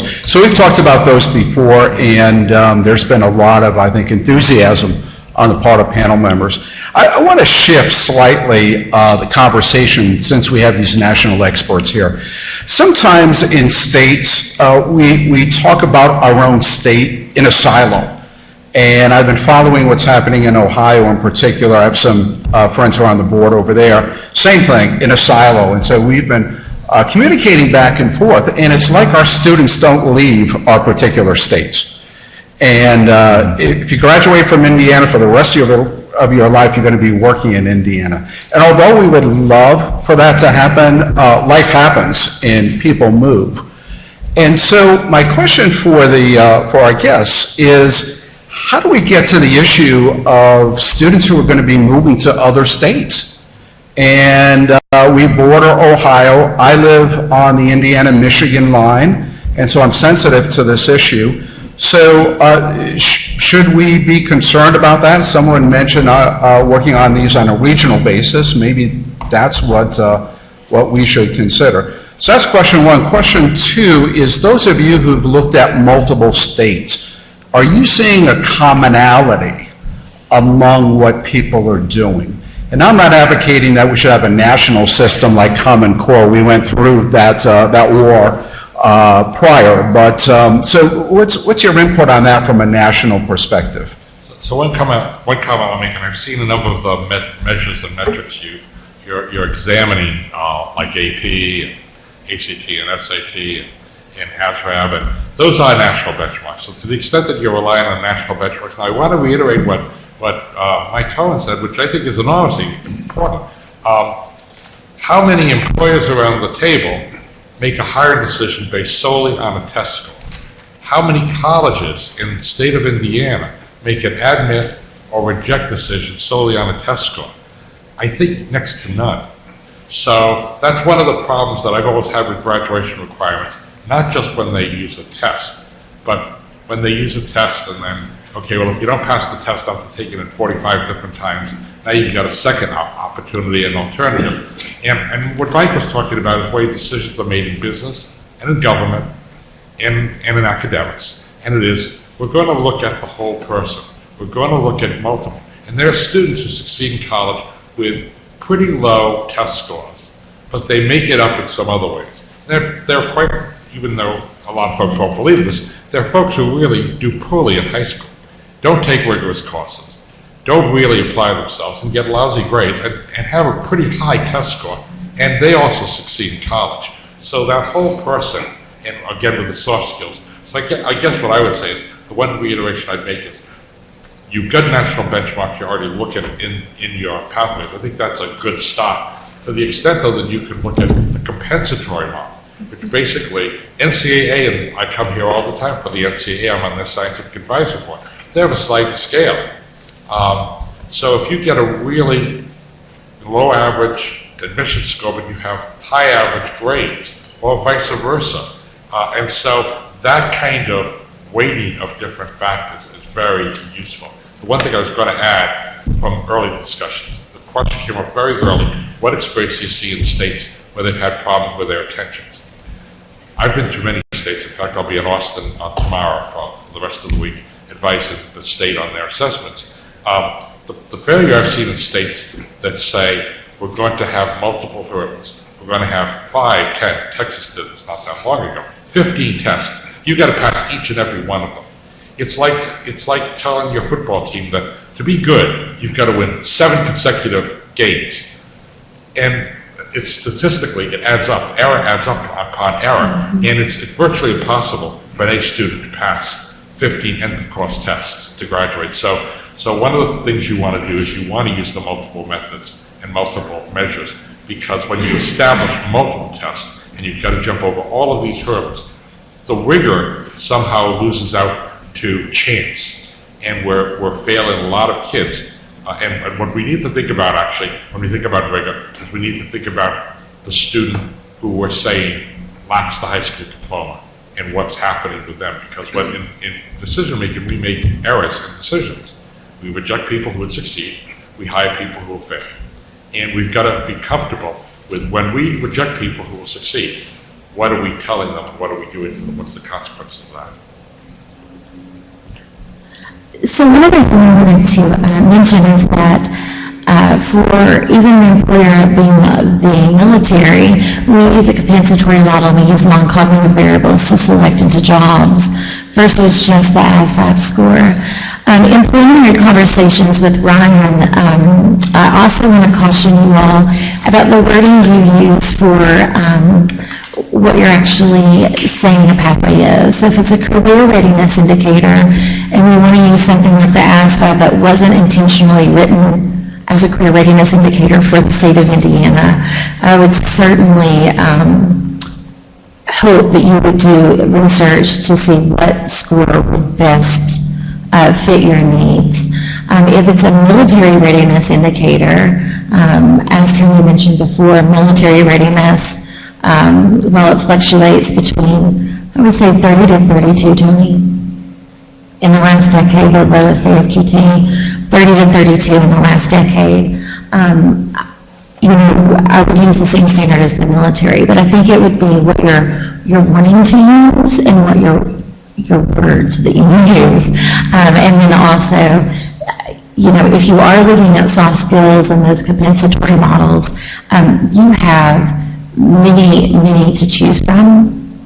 I would also suggest maybe taking a look at what you already have established, as Catherine mentioned, and looking at which ones best fit your needs for the state. Yes, I agree. And to your specific point about looking outside the borders of Indiana, not only are your students probably some going to move out, we hope that we bring them back. right? So I graduated from Indiana, left for 20 years, came back 3 years ago, and I think that's a success story, right? That's what we would love, is to have a homegrown, educated, go out, make a difference, or find more and come back and bring those best practices. So I think that's where nationally recognized certificates, whether that be the ASVAB, whether that be SAT, whether that be ACT, word keys, that's where I think you get that national recognition. So in some states, we see those in almost all states that I can think of that has a graduation pathway, and the panel can keep me honest. We see blends of that, right? Where there are homegrown assessments that can have a score that you can meet, or there's a national assessment, right? So there's that blend. So I would say that's a trend we see in all. And then of all the states that I work with, they have an ACT and or work key. So it's not just, the ACT, SAT, we're looking at college readiness, but also that work keys, whether that be ASVAB, whether that how they're measuring that, industry standard for national score that can go across. So if I'm in Mississippi, if I'm in Colorado, if I'm in Indiana, a 36 on the ACT means a 36 means a 36 means a 36. A gold certificate, Kansas knows what that means versus Nebraska versus Delaware, right? So if Indiana's looking to go beyond, if you have some of those national assessments or national certificates, that is what's known. So I think that's a way to kind of bring that blend, and I've seen that in every graduation requirement state. There's a blend of kind of a homegrown assessment, so specific for your standards, but there's also a blend of that national, so that way if they go outside the boundaries, or if you live on the Michigan border, I live on the Kentucky border, it's well known whether I travel. I have a couple comments. First, Mr. Camara, I will tell you that the Army, in regards to assessments and the things that were going on, I've worked in Texas for a long time, so I know about the tax and all those things as well. We actually, in the military, we made a provision for that, to allow students the opportunity to enlist, because we had so many students out there that would complete all requirements for graduation, but fail one portion of a state exit exam. So we actually went out there and we made a provision in our regulatory guidance to allow those students to come in the military. Now, they still had to pass the ASVAB test as our requirement, and we had to get a letter from the school indicating that they met all requirements, but solely failed to, for instance, in Texas, failed the math tax portion of the test. They had a huge issue with that for years in Texas. So I was working there when that happened. So as you can see, even the military adjusted to that one, test all piece to allow students the opportunity to still serve their country and find a viable career. I want to make a couple comments with Mr. Rayner when he discussed, I believe it was Delaware and Kentucky, you mentioned a couple. And they used a 70 QT, and while, that's fine, that's what they want to do because they were thinking about officers, but I would tell you that if I would have been there, I would have counseled them that the officer numbers in the military, all services, is the vast lower number, and an officer needs a 4-year degree to come into the military. So you just disenfranchise every other student, and for instance, in 2014, I have data here that I just pulled up, we had 247,000 soldiers in the Army taking post-secondary education, okay? So now you just missed out because of that 70 score in that military career pathway.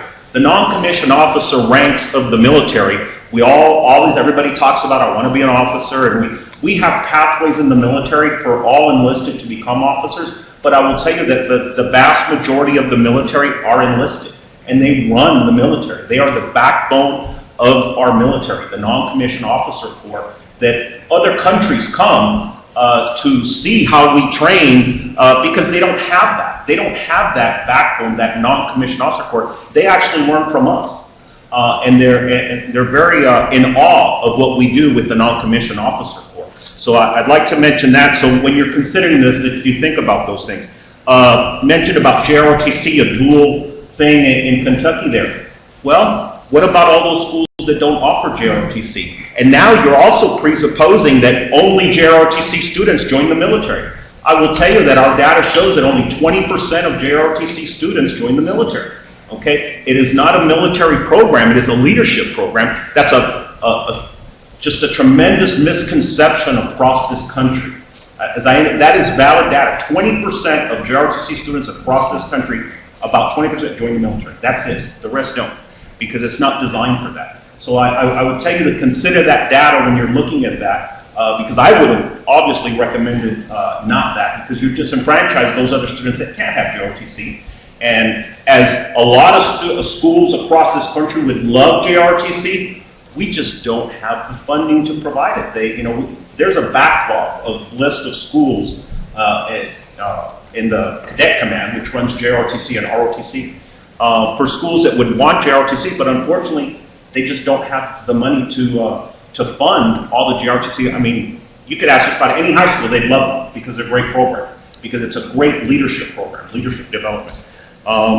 Yeah, that's the comments I had to make on those three things.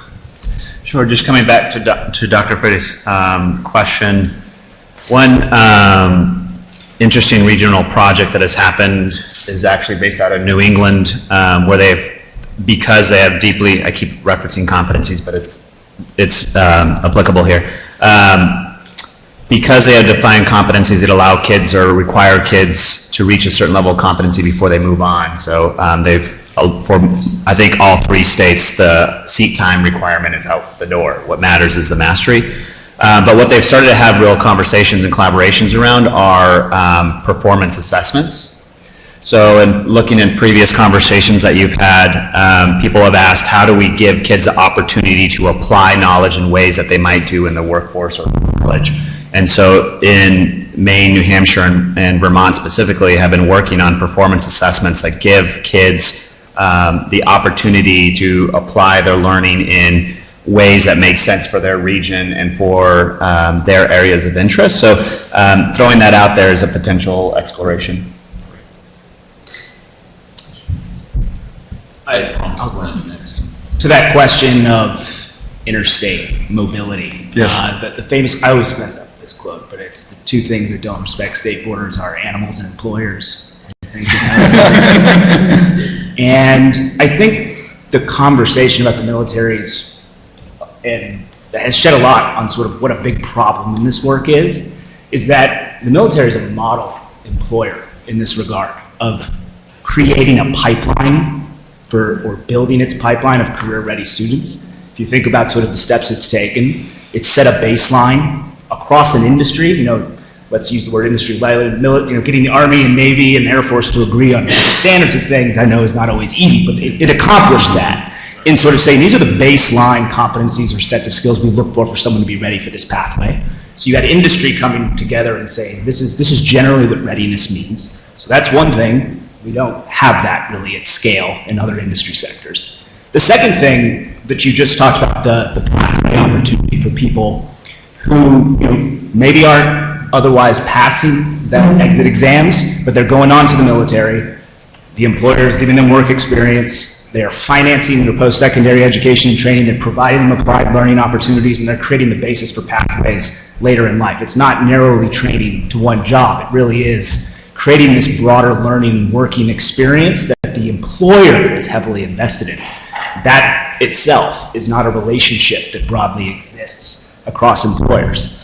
So when we think about sort of what are the guardrails, again, of what a high-quality pathway would be for graduation, I would look at the military, and I would apply that to the broader concept of career readiness.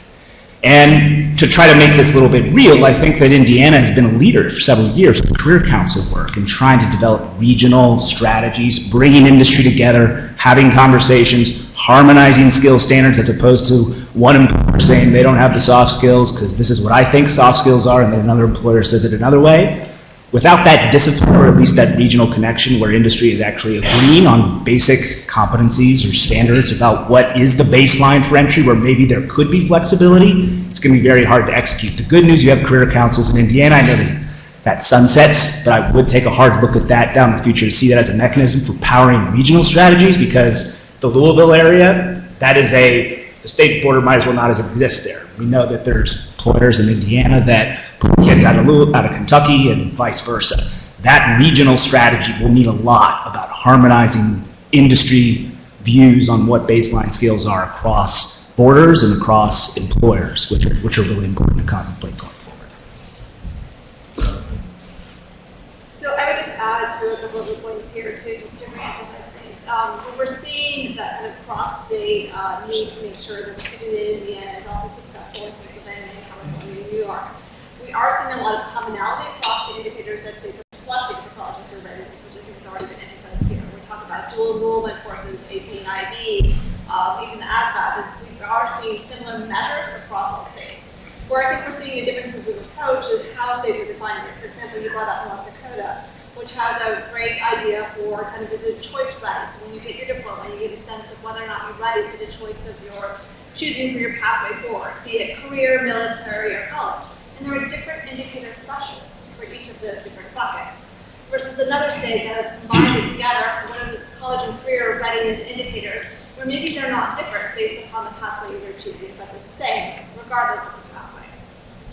The other thing I would add is Mike's point about equity and access is a really important one, and I just want to drive home to as well. As states are selecting how they're going to demonstrate college and career readiness, it's important that the access and opportunity isn't driving how the student is demonstrating that, but yet what the student intends to do in their own competencies. For example, when we talk about AP and IB courses, and we talk about the qualifying score, perhaps a potential measure, we also need to be thinking about access and opportunity to AP courses, especially in rural areas, and especially for students of color. And we also need to be talking about students with disabilities too as well. I think there's been some great work in a number of states, New Mexico to highlight, that really looked at how we empower rural communities to get access and opportunity and educate about advanced placement courses. And the last thing I will say on kind of the national picture too is when we look at a state like Mississippi, we've done some great work in identifying what are the successful career opportunities for high-wage, high-growth job demands in Mississippi, because they would love their students who are in their community to stay in the Mississippi community, but also recognize that what they set for in terms of indicators were national certificates with regards to that industry. So although the student would love very much to stay in the state of Mississippi, it can be successful in other states too as well. Go. I got it. Hi, I'm Ben Potts. I'm the Assistant Superintendent of Catholic Schools for the Archdiocese of Indianapolis. I'm sitting in for John Elsesser with the Indiana Non-Public Education Association. I'm trying to think of, especially with the expertise around the table, the trickle down from policy into real life. We've been talking about a lot of assessments, a lot of measures. With what all these other states are trying, do we see it actually creating opportunities for students because we have new measures? Do we see it actually breaking cycles of poverty, changing generational cycles, discrimination, all those things?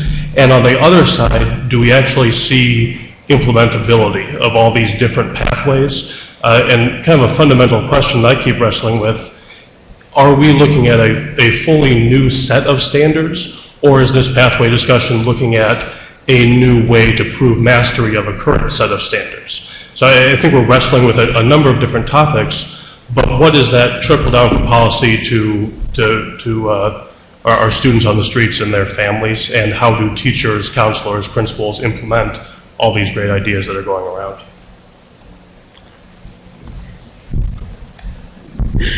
So that connects to where I was thinking about where Abigail's comments were going with respect to Texas as an example. So Texas has been leading the field alongside North Carolina in early college high schools for over a decade now, deliberately targeting low-income, first-generation college goers, students of color, rural areas as much as urban areas, and providing opportunities for acceleration and strong access to early post-secondary opportunities, dual enrollment, AP, IB, and they have seen astounding outcomes in their students. But what they've done over this past year they've shifted from inputs to outcomes in how they're thinking about this. And I think this is applicable to whether you're thinking about it via work-based learning or early post-secondary opportunities or pathways. They have three categories: access, achievement, and attainment outcome-based measures. Access is really around the equity question, and it's broken out by subgroup of making sure that these opportunities the students in them are proportional to or over-representative in these subgroups to the district enrollment overall. And so they have multiple measures around incoming ninth graders, African American students, Hispanic students, economically disadvantaged, males, ELLs, students with disabilities, and districts must meet a certain number, but there's flexibility in how many and which ones they're targeting. And then on the achievement side, on the attainment side, they're looking at grade-to-grade retention, they're looking at completion of one college-level English course, one college-level math course, accumulation of at least 15 college credits by graduation, earning 30 college credits by graduation, earning a post-secondary degree by graduation, which those enrolled in early colleges, about 25 to 30% of them do, and then graduating in four-year cohorts. And then on the achievement side, it's looking at the college placement exams, which in Texas is the TSI. It's kind of equivalent to the AccuPlacer, but also looking at end-of-course assessment. So they're looking at achievement and concrete, well-tested tests, attainment of things that they want to see, whether it's college readiness through work-based learning and through college courses, and then the access and equity piece. So I really like that they've thought about those three domains. And then I also would point you to Illinois, your neighbor here, and their last legislative session, they passed a bill called the Post-Secondary Workforce and Readiness Act, which has some really interesting components in it around what they're calling a PACE framework, post-secondary and career expectations, where they've delineated from 8th grade through 12th grade the college readiness activities that they want all students to engage in, the career exposure, exploration, engagement, and experiences that they want students to engage in, and also financial literacy. So three domains really clearly defined as a guideline for districts to then use. They're also doing what Brent was talking about with respect to the great work here in Indiana, which is industry vetting of skills. So looking at the skills in each industry sector and occupation, taking a sector-based approach and unpacking in partnership with leading employers, what are you really looking for in your workforce? And then reverse engineering those pathways with employer-validated skills sought through secondary credentials back into K-12. So really bringing together K-12 higher ed, workforce, and the employer community to concretely agree upon, okay, what are the pathways we're creating and how are we ensuring that students are learning what employers need at certain points along the way. And then they are building in a piece around remediation and dev ed with respect to math in particular, because they've identified that as a key challenge that their students are experiencing in post-secondary. So I would look to Illinois for that respect. Yeah, and I would think about reinventing 12th grade all around, because I think many districts and states across the country are thinking about 12th grade as an underutilized year that could be kind of more broadly applied to helping students enter the world of work, the world of service learning, spending more time outside the classroom, delving into anytime, anywhere, learning and honoring that instead of seat time. So we've brought up competency-based ed. So think about creative approaches to the 12th grade as being a transition year for students to concretely start to explore in a supported way what their next steps might be. Yeah, two points in response to Ben's question and comments. One is that we're talking about different standards or the same standards demonstrated in different ways. I would argue, at least for the core academic subjects, you'd be well advised to stick with the standards that you've got, that rather than create new standards for different pathways. There is likely to be a point, right, when students are getting ready to transition from secondary to post-secondary, where depending on their destinations, right, there might be some aspects of some standards that are more or less important. So there might be some differentiation at that point. But from an equity point of view, right, I'd stick with common, high standards for all kids as far as you can go before you really need to differentiate, because otherwise you're going to disadvantage kids. Secondly, in terms of sort of making this more concrete, and I want to underscore something that Indiana has done really well.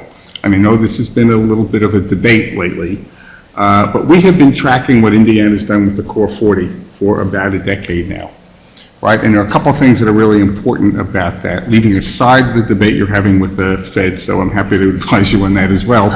Jump on in. Yes, you were the first state, I think, that defined the college and career prep curriculum course of study and made that the default option for students when they enter 9th grade. There are maybe another 10 states or so that have followed in your footsteps. There are a handful of states that defined the college and career prep curriculum, Delaware being one, and said this is just a requirement for everybody. There are no options here. But the vast majority of states, right, have a variety of pathways, that is a college prep pathway and whatever else, right? They have one or more versions of that. And students have to opt into the more rigorous pathway. So when you look at the difference between the default option states, where you basically have to opt out of the college and career prep course pathway, versus where you have have to opt in, two things are striking. Indiana and other states that have made that move have a substantially higher proportion of your 9th grade cohort graduate having completed that rigorous pathway, right? You're in the upper 80%, right, in terms of the 9th grade cohort. California is just one example that comes to mind. They get about 30% of their 9th graders to complete that. It is a vast difference, right? You rarely see in the policy research world a policy that produces such dramatically different outcomes. Now, it's not the only thing that's going on. It's not the only difference between Indiana and California. But if you look across the states that have an opt-out versus opt-in approach, the numbers are striking. The second set of numbers that are striking, and this goes to the equity issue, right? The gaps between the completion of a college and career prep course of study based on income or race or ethnicity are dramatically smaller in states that have the approach that you've taken compared to states that are doing it the other way. So number one, you should know that's a real success story, right? Second, as you think about multiple pathways, you need to think about how you don't undermine that success or how you replicate it by having some set of pathways at least that again students have to opt out of rather than opt into. And it's much more complicated when you're actually encouraging choice. So I'm not sure I have a solution. In fact, I'm sure I don't have a solution off the top of my head to this, but as I listen to this conversation, it seems to me it's really worth preserving the extraordinarily positive impact that you've had with a long-standing policy, and don't undermine it in the process of intelligently moving to multiple pathways. I couldn't agree more with what Mike said, so I just want to echo. Well, give it a try, though. Echo everything that he said. It's been a long history of echoing Mike, so I appreciate being on the same panel as him. I do want to come back to just this question about data and where we've seen good movement. I think oftentimes we have this question about, ultimately we're doing all of these things, will it pay off? College and career readiness, including it, and accountability, at least at the school side, there's more conversation at the student side, is one of the few areas where we actually have seen some really strong movement. We've seen states, Kentucky, when they first put in their accountability system, called career ready measures, move from 9% to 25% of their students over 5 years demonstrated. In my own state, or in my previous state of Delaware, when we started to invest in identifying early students that showed potential for AP and ensuring that they were actually having access to that, we've seen massive increases in the number of students enrolling, and not just enrolling but succeeding. So whereas you sort of assume more kids coming in, they're not going to be able to succeed, your numbers are going to go down. We had the exact opposite experience. So I do think that it's worthwhile to continue to invest and continue to think about college and career readiness for all students. I do want to, however, put on the table, I know one of the questions was, what else is not on our list? I think the 800-pound gorilla in the room for me is math. Right? We heard almost every single public comment talk about the ability to meet the math requirements. And when you start to look at some of the data around, for instance, students that have met the college and career readiness benchmarks on the SAT or ACT, and you compare that to what else they're meeting, most of those students also meet the AP, the IB, the dual enrollment, everything else that's on the list. I mean, it's not really, that's not an additive for a lot of kids. And certainly it's important for them to begin to earn that early post-secondary credit to be able to be successful in higher ed, so I don't want to say that. Where we do see some significant gaps are for the students that don't immediately test college and career ready, and oftentimes, and I've looked a little bit at Indiana's data, most of that remediation occurs in math, right? Students are struggling.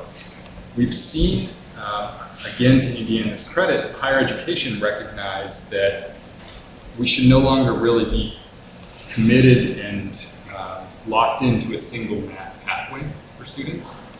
And we've done some great work to identify and work with workforce and industry to indicate there are multiple different math pathways that we should be allowing students to have. Recognizing that statistics potentially are even more beneficial as we move into a sort of heavy database society moving forward. I think there are opportunities to look at ways that the reforms in higher education within the state could be driven down into high school to really think about the different pathways that are available for students in math. The one that I do want to just put a pin in is around, as Amy mentioned, this notion of a 12th grade transition course for students, right? So we recognize that simply putting a kid back in algebra 2, 3, 4 times likely is not going to be successful. We need to have a way in which students can not only meet the expectations for a diploma, but also have a leg up on their future. I feel like I'm a broken record, keep saying Tennessee, but the state that we feel has done this the best and has shown the greatest improvement, they created a 12th grade math course that essentially took remediation out of higher education and put it into 12th grade. Over the last 5 years, they've had over 50,000 students complete that course. This past year alone, they had, I believe, 16,000 students enrolled in the course of a graduating class of 64,000. So that's almost 25% of the students in the state are being provided and are successfully completing another alternative to show that they are college ready. This course was developed and validated by higher education, so it's higher education coming to the table to say, not just we want this, but this actually helps us because it drives down our graduation rate and increases our college enrollment rate. And they've seen those numbers bear out. So over the last 3 years, they've seen their seamless enrollment. So that's the students that are going directly from high school graduation to enrollment that summer thereafter go up 5 points in 3 years. That's a massive, massive increase, and they attribute almost all of that to sales. There's some additional work that's been done around financial aid and otherwise. So I think I would just, as you're thinking about other ways to demonstrate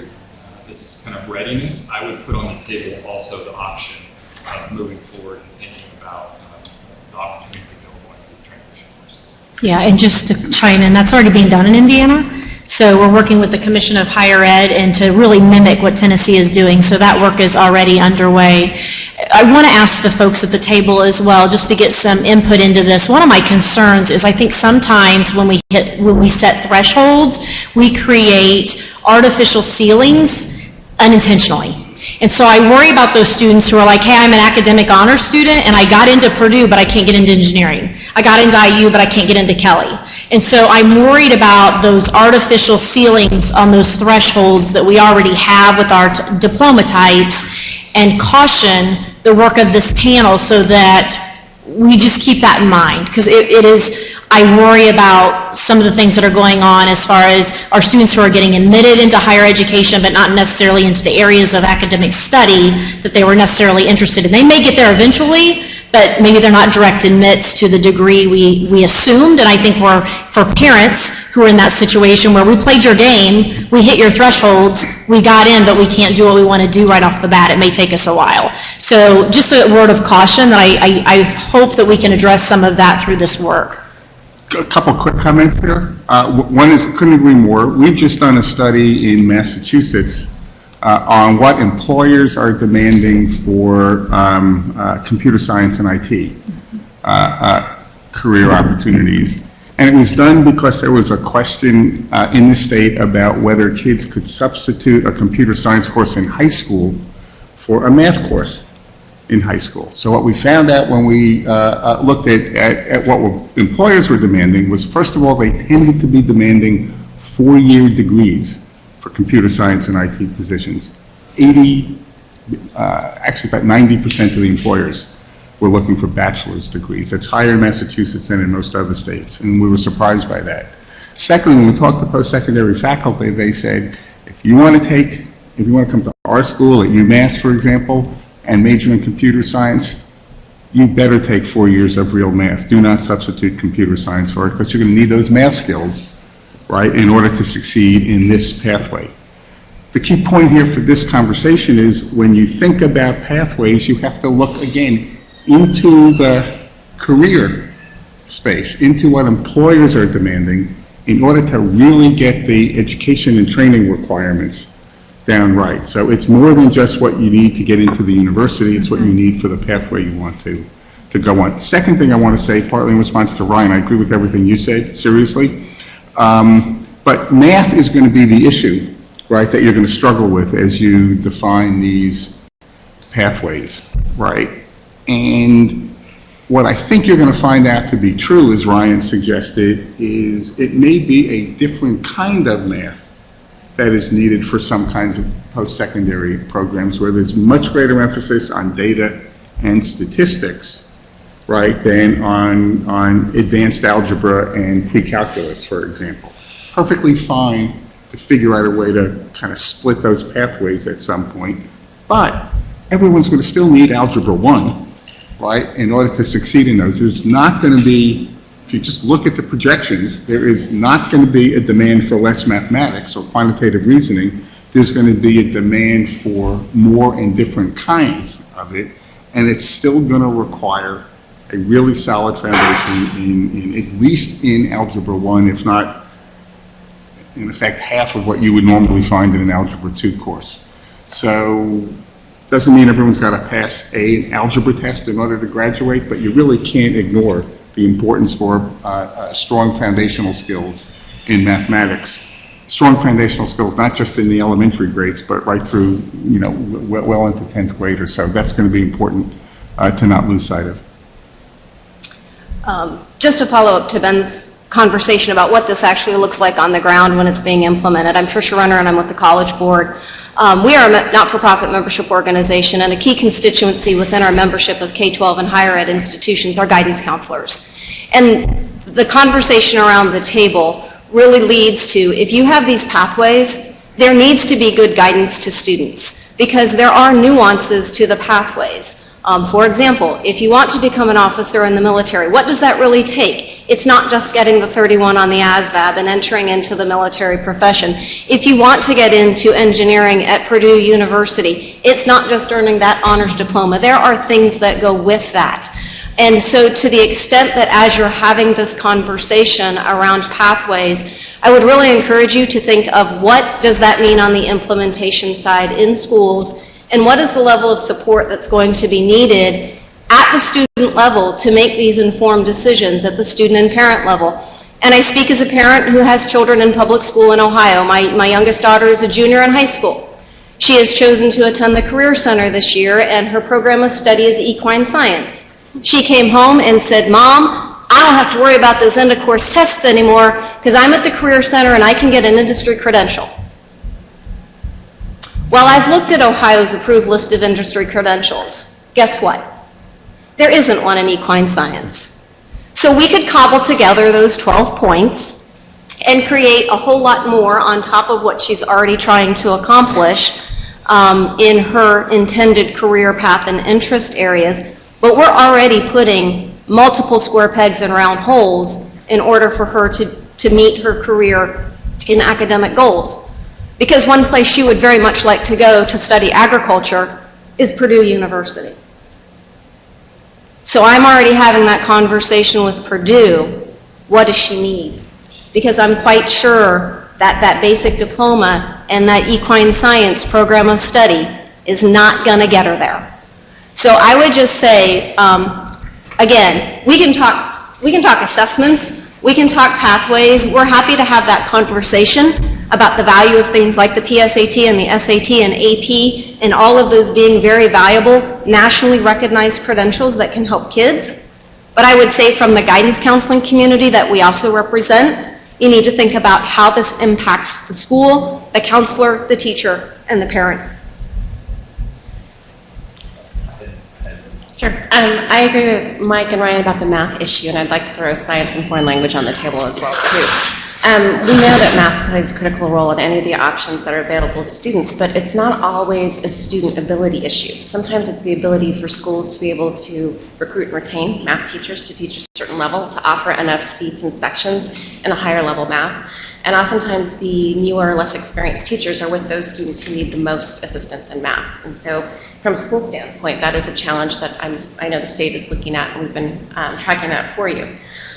The other issue where it's vague is students need 3 to 4 years of math to get into higher ed, as Dr. McCormick mentioned, but it often doesn't say which path for which major.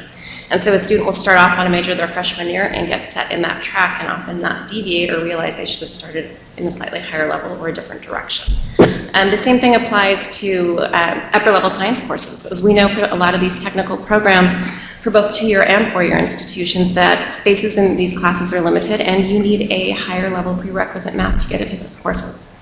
And last, I would mention foreign language. Oftentimes students need 2 to 3 years, and particularly in those rural areas, it is very difficult to get foreign language teachers. So just wanted to mention that. What I wanted to reiterate is a little bit of the discussion here we've had, which, and you began, Mr. Chairman, the discussion in terms of the tensions and what are the tensions. Well, one of the tensions are we would like to ensure that students who graduate diploma are college and career ready. And we would also like to ensure that students have as late in high school as possible to determine whether they're going to Purdue, community college, a tech training program, the military. Those two are impossible. They can conflict dramatically with each other. And in the way post-secondary education is organized, it's rare if it occurs. It will only occur, as Mike was saying, if the requirements are so rigid. 4 years of math through calculus. Now that is an insane requirement, but when my kids graduated, clearly, they were not going to get into engineering or STEM unless they had calculus in a 4-year school. I'm not talking about MIT. I'm talking about a state 4-year institution. When I talk to admissions officers, they will make room for students who've had pre-calc. It's an exception, but their expectation is you're coming into engineering, computer science, mathematics, neuroscience, you have had calculus in high school.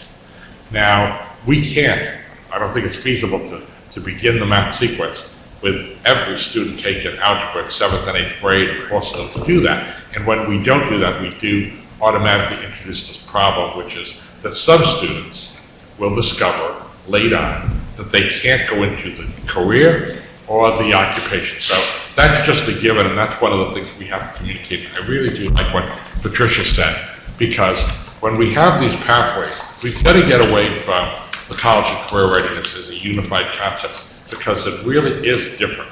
And one of the things we've done at ACT to partially try to meet this, 10 years ago, 20 years ago, everybody was college and career readiness.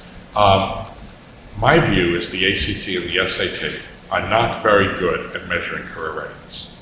Not because you can't predict them, because we know that we can predict teenagers' height when we have their weight. It wouldn't be very scientific, but there's a strong correlation between height and weight until you get to about 30. But one wouldn't use that to measure it. And so while we can predict anything with these tests, the kinds of items and the kind of math that we're assessing is not geared to careers. And tests like, whether it's the Wendelic or whether it's WorkKeys, ask about a different type of math, but they also contextualize it in something that's relevant to students who are looking at workforce training, not academics. But the last point I did want to make is that we have a STEM benchmark, and it contradicts the regular benchmark, because about half the kids in the country are ready for college, but about a quarter of the kids are ready for STEM. And for the STEM benchmark, it is, have you taken pre-calculus minimum in high school? And do you have a 50% probability of attaining a B or better in calculus, a B or better in physics and chemistry? And so the rigor of the course is expected, the rigor of the course is required in high school, and the probability of attaining those require not just higher ACT scores and leave a lot of people in the dust, but they require more rigorous courses, period, and more, whether it's AP or AB. And so I think that's one of the big tensions, is how do we talk about college and career readiness when we know that we have to have a lot of big exceptions when we do, because we're not preparing every student to major in calculus. And that's a big hole in our definition and our policy discussions about these topics. So I have a lot that I want to say, and I know we only have a short period of time. One of the things that I would love for the panel to think about is, in the legislation, HEA 103, I believe it is, it talks about preparing students for college or career readiness. And the expectation is, I would imagine, is that they're prepared for both. When looking at kind of the list of items, the 8 items or the 7 or 8 items that the legislator points out, when you think about that list of items, it needs to be clear that each of those truly lead to some meaningful measure of college and career readiness. I know there's been conversations about the end of course assessments and that they're not really a true measure of what happens in students for post-secondary education. Just think about, when you think about the overall vision for this work, are all of these indicators leading to something that's evidence-based and a true measure of what college and career readiness looks like. So to me, that's kind of the umbrella and the guiding kind of framework for this work, and thinking about what those various measures are. There's been conversations around access for traditionally underserved students, or access for kids to have access to, whether it's more AP coursework, more opportunities for dual enrollment, IB, what have you. There's also a conversation around choice. Because if you have these list of pathways, will students have access to all of them in each school district, in each school? Will students have an opportunity to request access to another high school, say if they want to take the AB requirement, the AP requirement, if their high school doesn't offer rigorous AP courses, will they then be able to go to another high school? So there's a question around, of the list of items that you all decide to implement, will all students have access to all of them, or how can they gain access to a particular, like if it's a CTE program of study, if they're going to a high school that doesn't really focus heavily on CTE, then will they be able to go to another high school? And then there's the question about timing and how all of this will be implemented, and will students truly have enough time in 9th grade next year to decide which pathway they want to go on. And to kind of backtrack to, Dr. Freitas is gone, but he had a question around, what does this look like in other states? And there are states that have pathway events, which is what Indiana appears to be doing, and there are states that have actual pathways where there's coursework tied to an event. Or there are other requirements like work-based learning, integrated coursework, dual enrollment. So there's a mixture of things instead of just one thing like scoring a certain score on SAT or ACT. So there's a difference, and there's a different level of expectation that's required. Mike is absolutely right when he talks about how the Core 40 really has truly been an exemplar. And despite the fact that the graduation rate may drop, it makes me think about when the Common Core state standards were implemented and states went to these higher standards. There was a whole communications campaign around, we have these higher standards, we know that scores are going to go down for several years, but it's because we have these higher standards for kids. And the way that the SLU definition was written around the standard on high school diploma, it's really to get at this point of this preponderance issue, that all students should have a high-quality option that the vast majority of students are receiving. So if that impacts their graduation rate for a little while, it's because we're setting a higher bar for kids. So I think if you have time to really have conversations in your community around, this is our higher bar, now with this new definition, it may impact us for a while, but that's not such a bad thing if we're setting a high bar for all kids. So I just want to encourage you not to go back on that, given the states, and including the state of Indiana, have worked on this for such a long time. And I'll come back to some other ideas that I had. I just forgot what I wanted to say. One fundamental tension, and this isn't a fully formed thought, so I apologize, but I want to throw it out on the table. We've talked about valuing all pathways equally. We've talked about triangulating. We've talked about course choices, flexibility, using data equity. And we've also talked about exposure and experiences for students.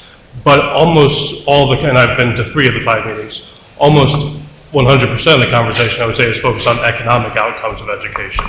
And I know in the Core 40 you have to take fine arts, you have to take foreign language, you have to take certain other things. In the pathway discussion, I just wouldn't want that exposure to things like the fine arts, performing arts, exposure to different course opportunities to be lost. I don't know if that's on the table, because whenever you focus priorities, some budget gets cut somewhere. I would want to have the panel be thoughtful about some of the arts and other aims of education beyond just economic outcomes.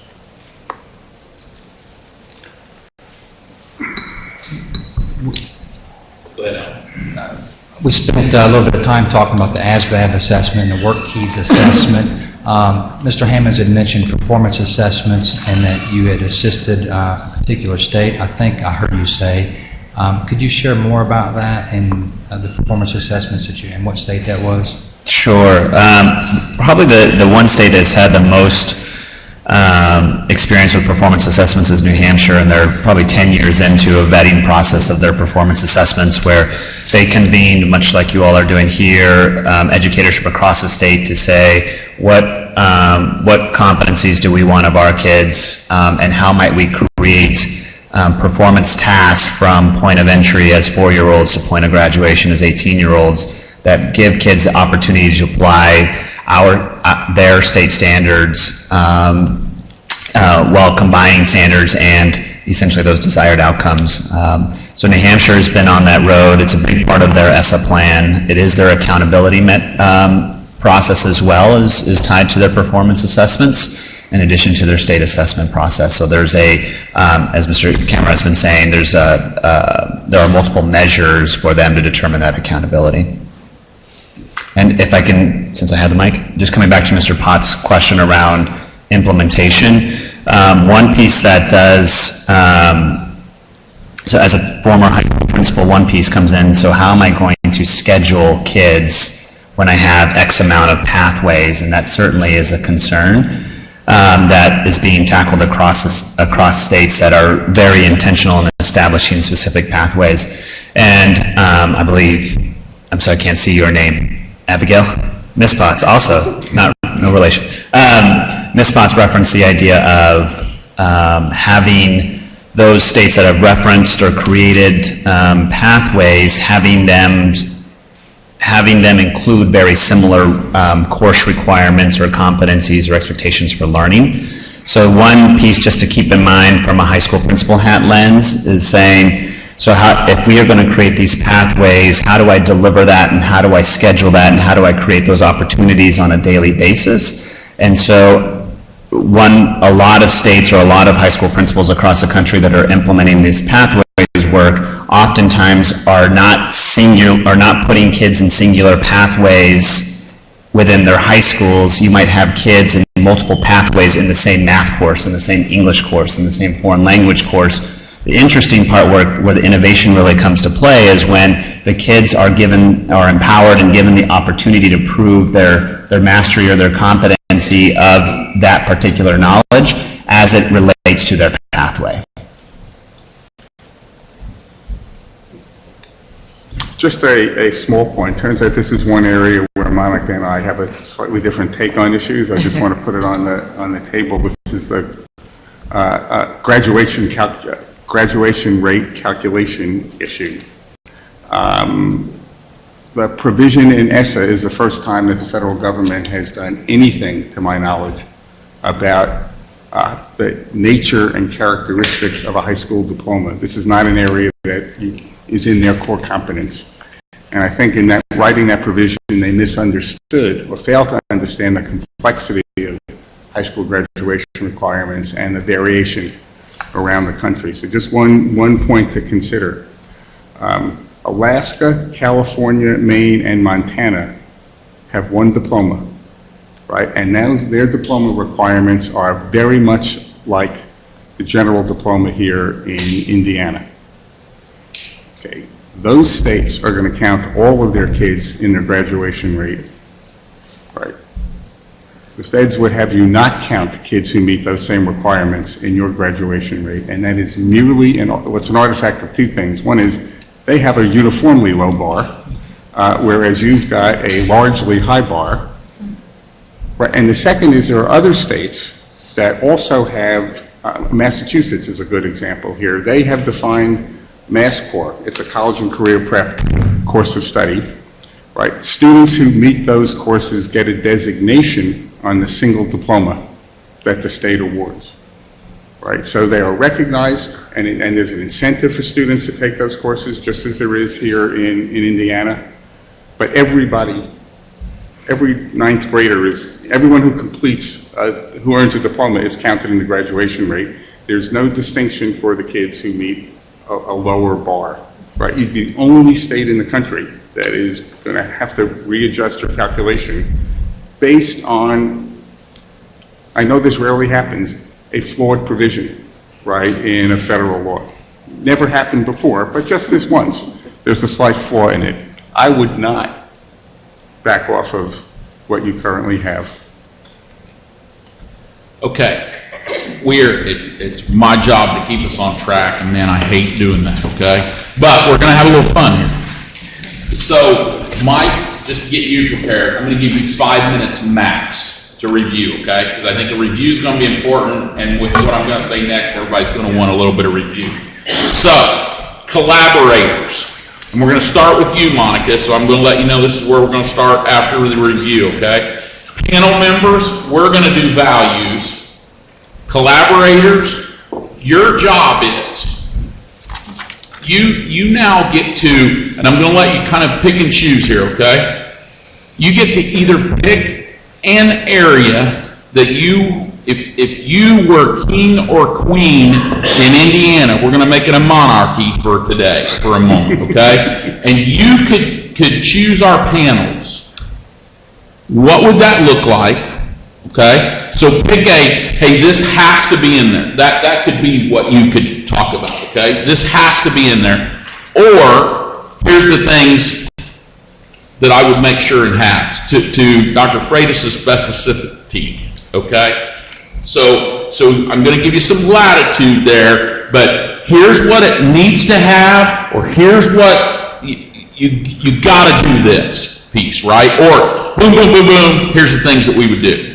Is that cool? I'm giving you all kinds of room here to be creative. And so you can be thinking about that while Mike, who's been graphically recording over here, gives us a 5 minute or less, preferably less, Mike, and really loud, because they didn't give me they gave us a microphone over there for Brandon last week. I guess they know that you're super loud. So be super loud and give us a review. Thank you. I'll be looking at this, synthesizing as I speak.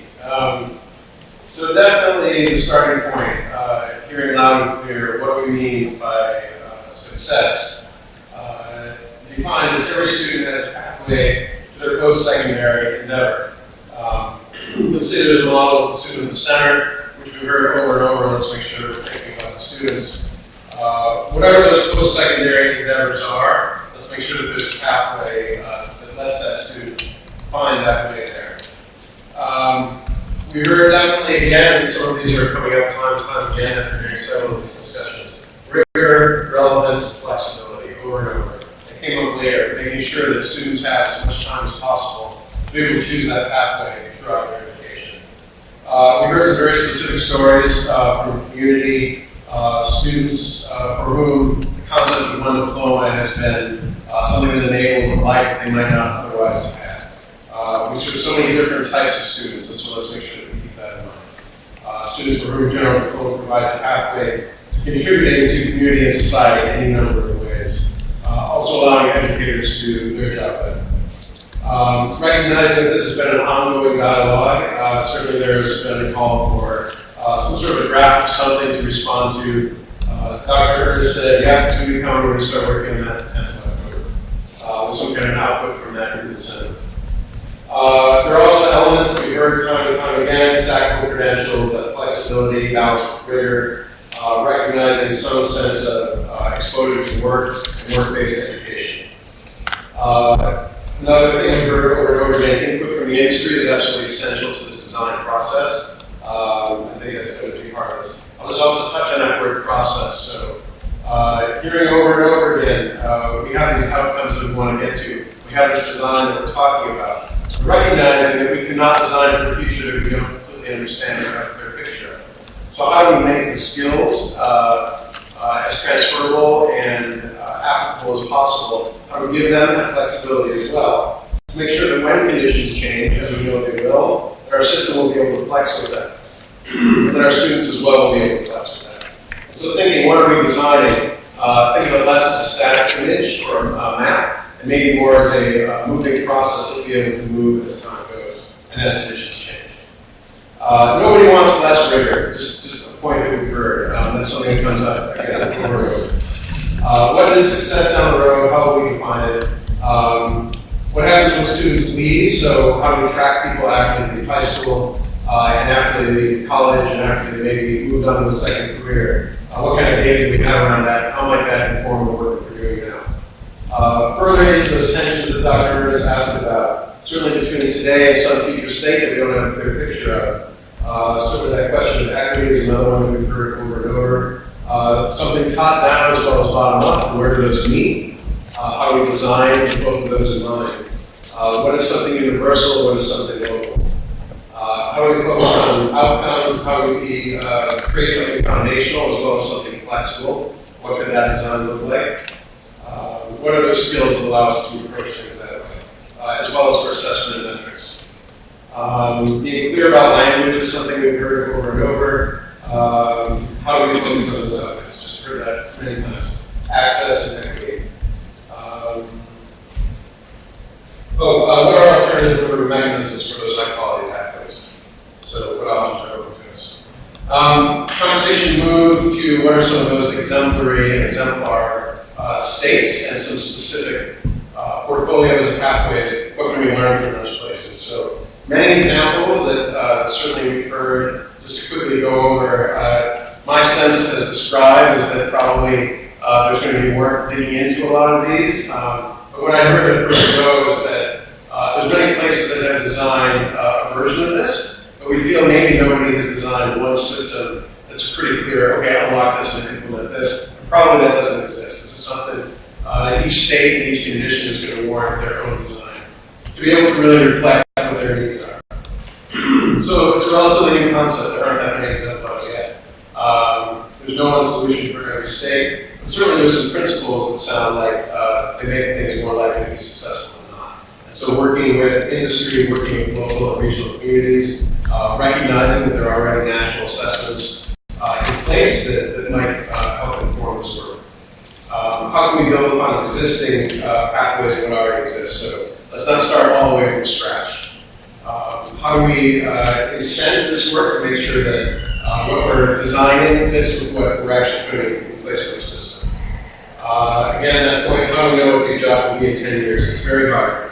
In addition to not knowing that workforce landscape, how do you build skills for a job you don't know yet? Again, it's building that flexibility and creating a process that can flex with it. We've heard many times potential pathway domains, professional, technical, and academic, making sure that we're aware of access and opportunity, which currently is not the same for everybody, obviously.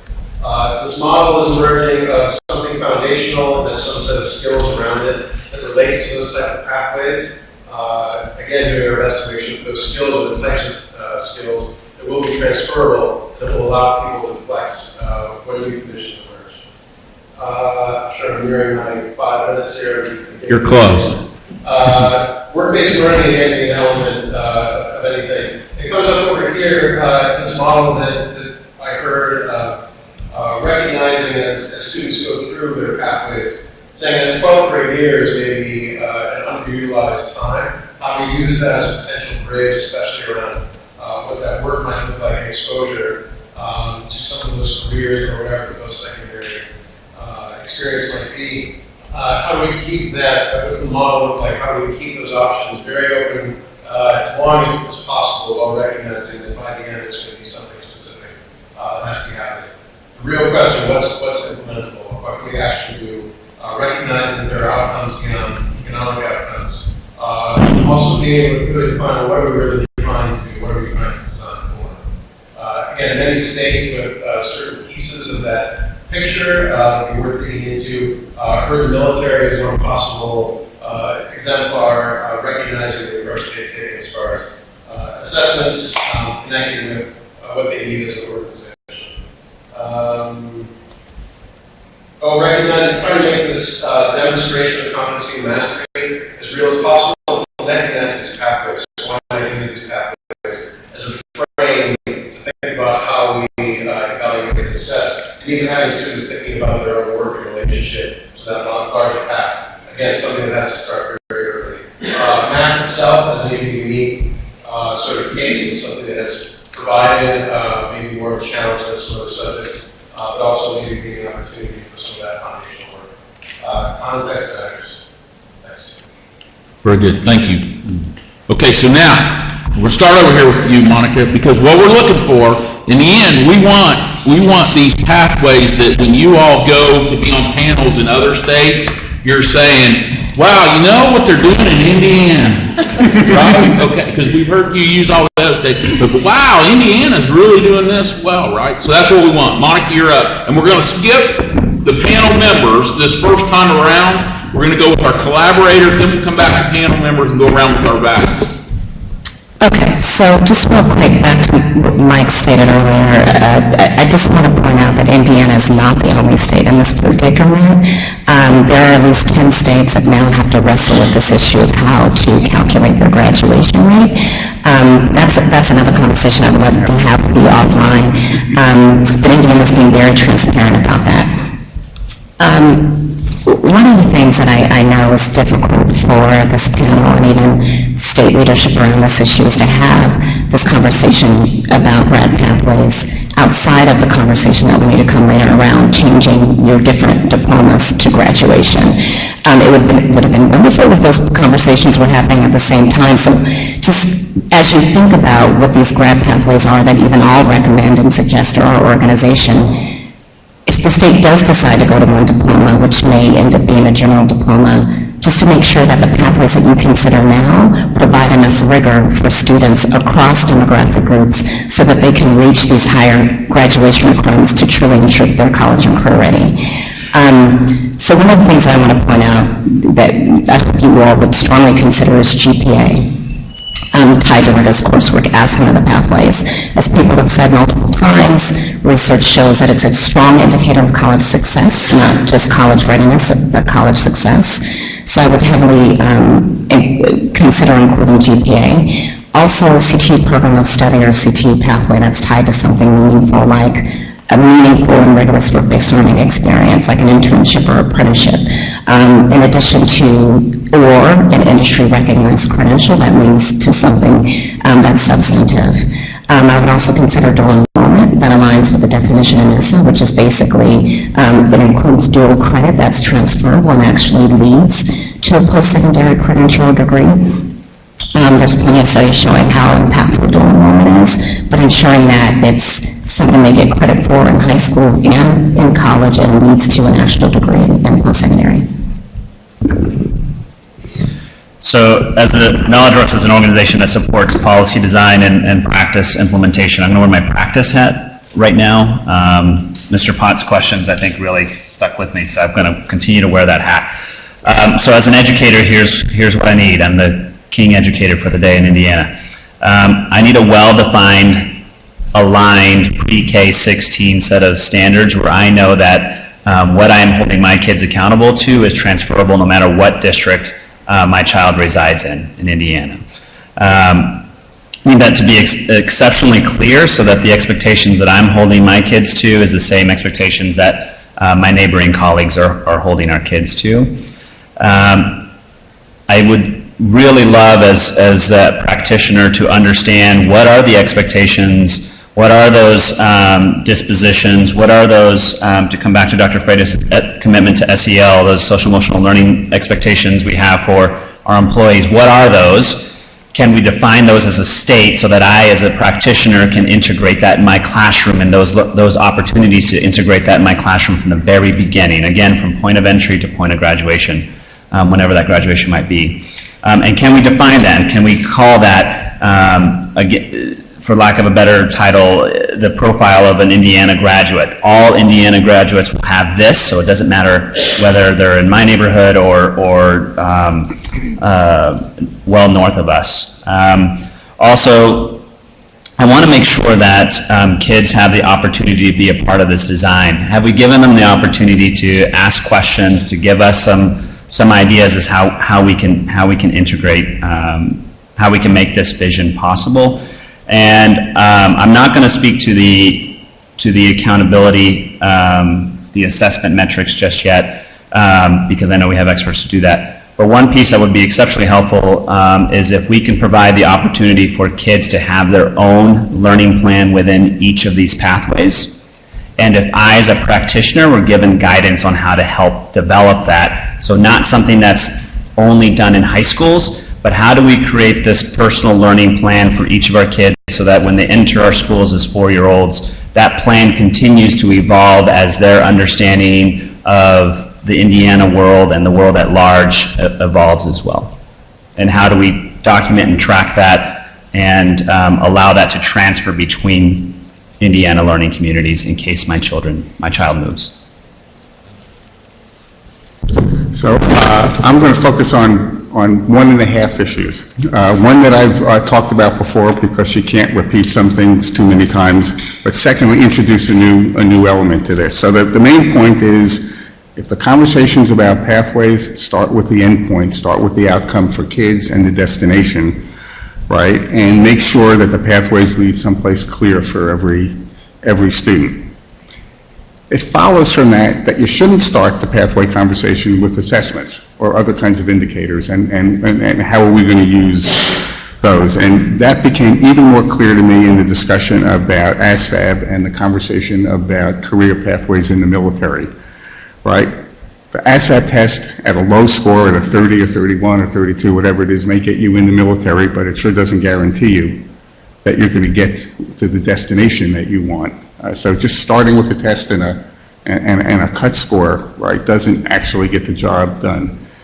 It's also important to understand that the other assessments that are on the list that was incorporated in the legislation, they're not all the same.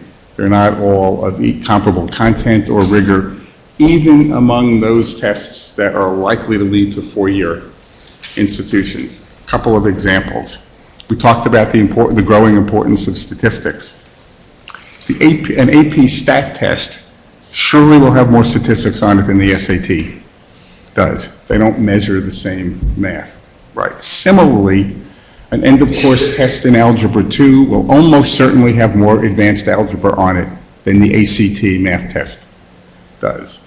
So don't set up a situation in which for kids who are going to 4-year colleges, and not everyone needs to go there, but don't set up a situation in which you create pathways that will amount to letting kids game the system and figure out which test is going to be easier for me to get to where I want to go. And that's what I worry about here. You do want high school tests to have relevance for kids. You want them to be door openers. If you do well, right, you've got some opportunities for you. You don't want them to be door closers. So I would not rush to have any of these tests be exit exams in the conventional sense. But just remember, they're not all the same. They're not interchangeable. Hear, hear. And I'll double down on the reverse engineering and beginning with the end in mind. But recognizing that Indiana's labor market and our country's labor market really is changing, and that increasingly those with only a high school diploma are not going to gain traction and be able to earn a living wage and raise a family. So we know we need high school and something in the post-secondary space. And we know that regardless of one's trajectory after high school, all of our young people are headed to the world of work eventually. So I want to think about college and career readiness for all, and means and, not an either or. And if I had a magic wand, I would have every student graduate from high school with at least 12 dual enrollment credits, college credits under their belt.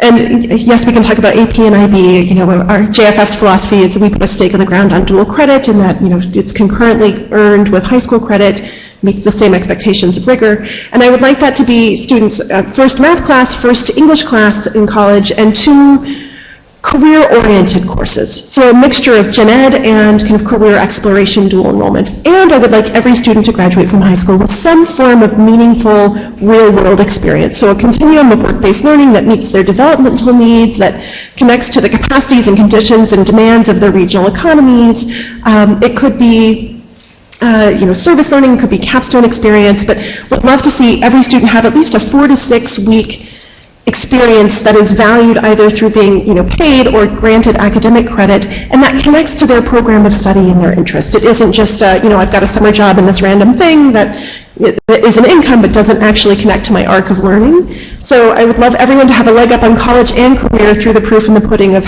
earning college credit and getting career experience while still in the high school realm. So do you want to hashtag a lot? Social media, okay.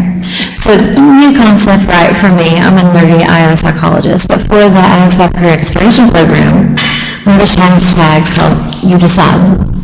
The reason we have the hashtag You Decide is because we have seen, thankfully, that other states are opening their eyes to not just pushing people to college. And so my hashtag for you all, the hashtag You Decide, these are the things, if I were in your shoes, that I would make sure I did in the system. I would ensure that there are clear, attainable, and inclusionary options without a stigma attached to any of them. I would use existing resources and systems that you have already in place and that have proven successful for your state. Or, if you just have data that you can explore in any of those options, I would certainly take that first step in exploring that existing data. To echo many of my colleagues around the table, you're going to need multiple data points for all pathways. Each pathway, whatever you decide what your structure is, you need multiple data points. You've done a great job of leveraging connections and professionals. I think you should continue to call on us. And one other thing is, at the end of the system, to make sure that whatever you have in place isn't so restrictive that you build a system of feedback and communication loops for your teachers and your counselors to be able to comment and reassess your goals. And we had several educators and commissioners and superintendents, et cetera, speak about having vested interest in this, and part of the buy-in is also letting them have the opportunity of letting you know what isn't working. So that's what I have. Thank you. I'd like to echo some folks. The GPA is a critical component. As a matter of fact, pegging off of Dr. Salyer there, the Army, we have a hashtag too. Hashtag don't settle for C's. Okay? Because we need students to be ready for life. And that means the ability to graduate from high school. And that's why we have resources out there to assist students in doing that. So I would urge you, if you still, that as you're considering all these things, I'm going to restate, the military service needs to be considered on equal footing as post-secondary education, not that alternative thing. Because military service, regardless of service, has every career that exists on the outside.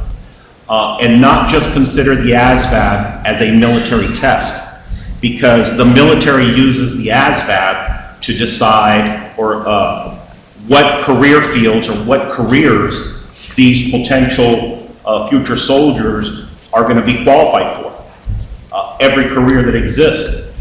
Okay? So we have that stigma that all it is the test to join the military, but go beyond that. I would ask you to use the resources of Dr. Salyer more on that, because all the military services have scores in every area of the ASVAB, and it also provides information for students on how they compare across their peers nationally.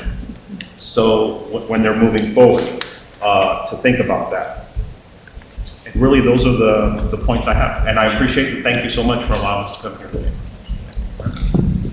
Thank you. I'll just quickly again echo, I think, the imperfect nature of end-of-course assessments, to use those as gatekeepers to opportunity in post-secondary. I would echo the caution around other assessments like SAT and ACT and IB, they serve different functions. So really this idea of clarity around the goals of what you're trying to communicate is important on that front. But I'm going to save my magic wand for something else. And I'm going to use it in a complicated way. I'm going to say, here's what I hope to be bragging about Indiana for.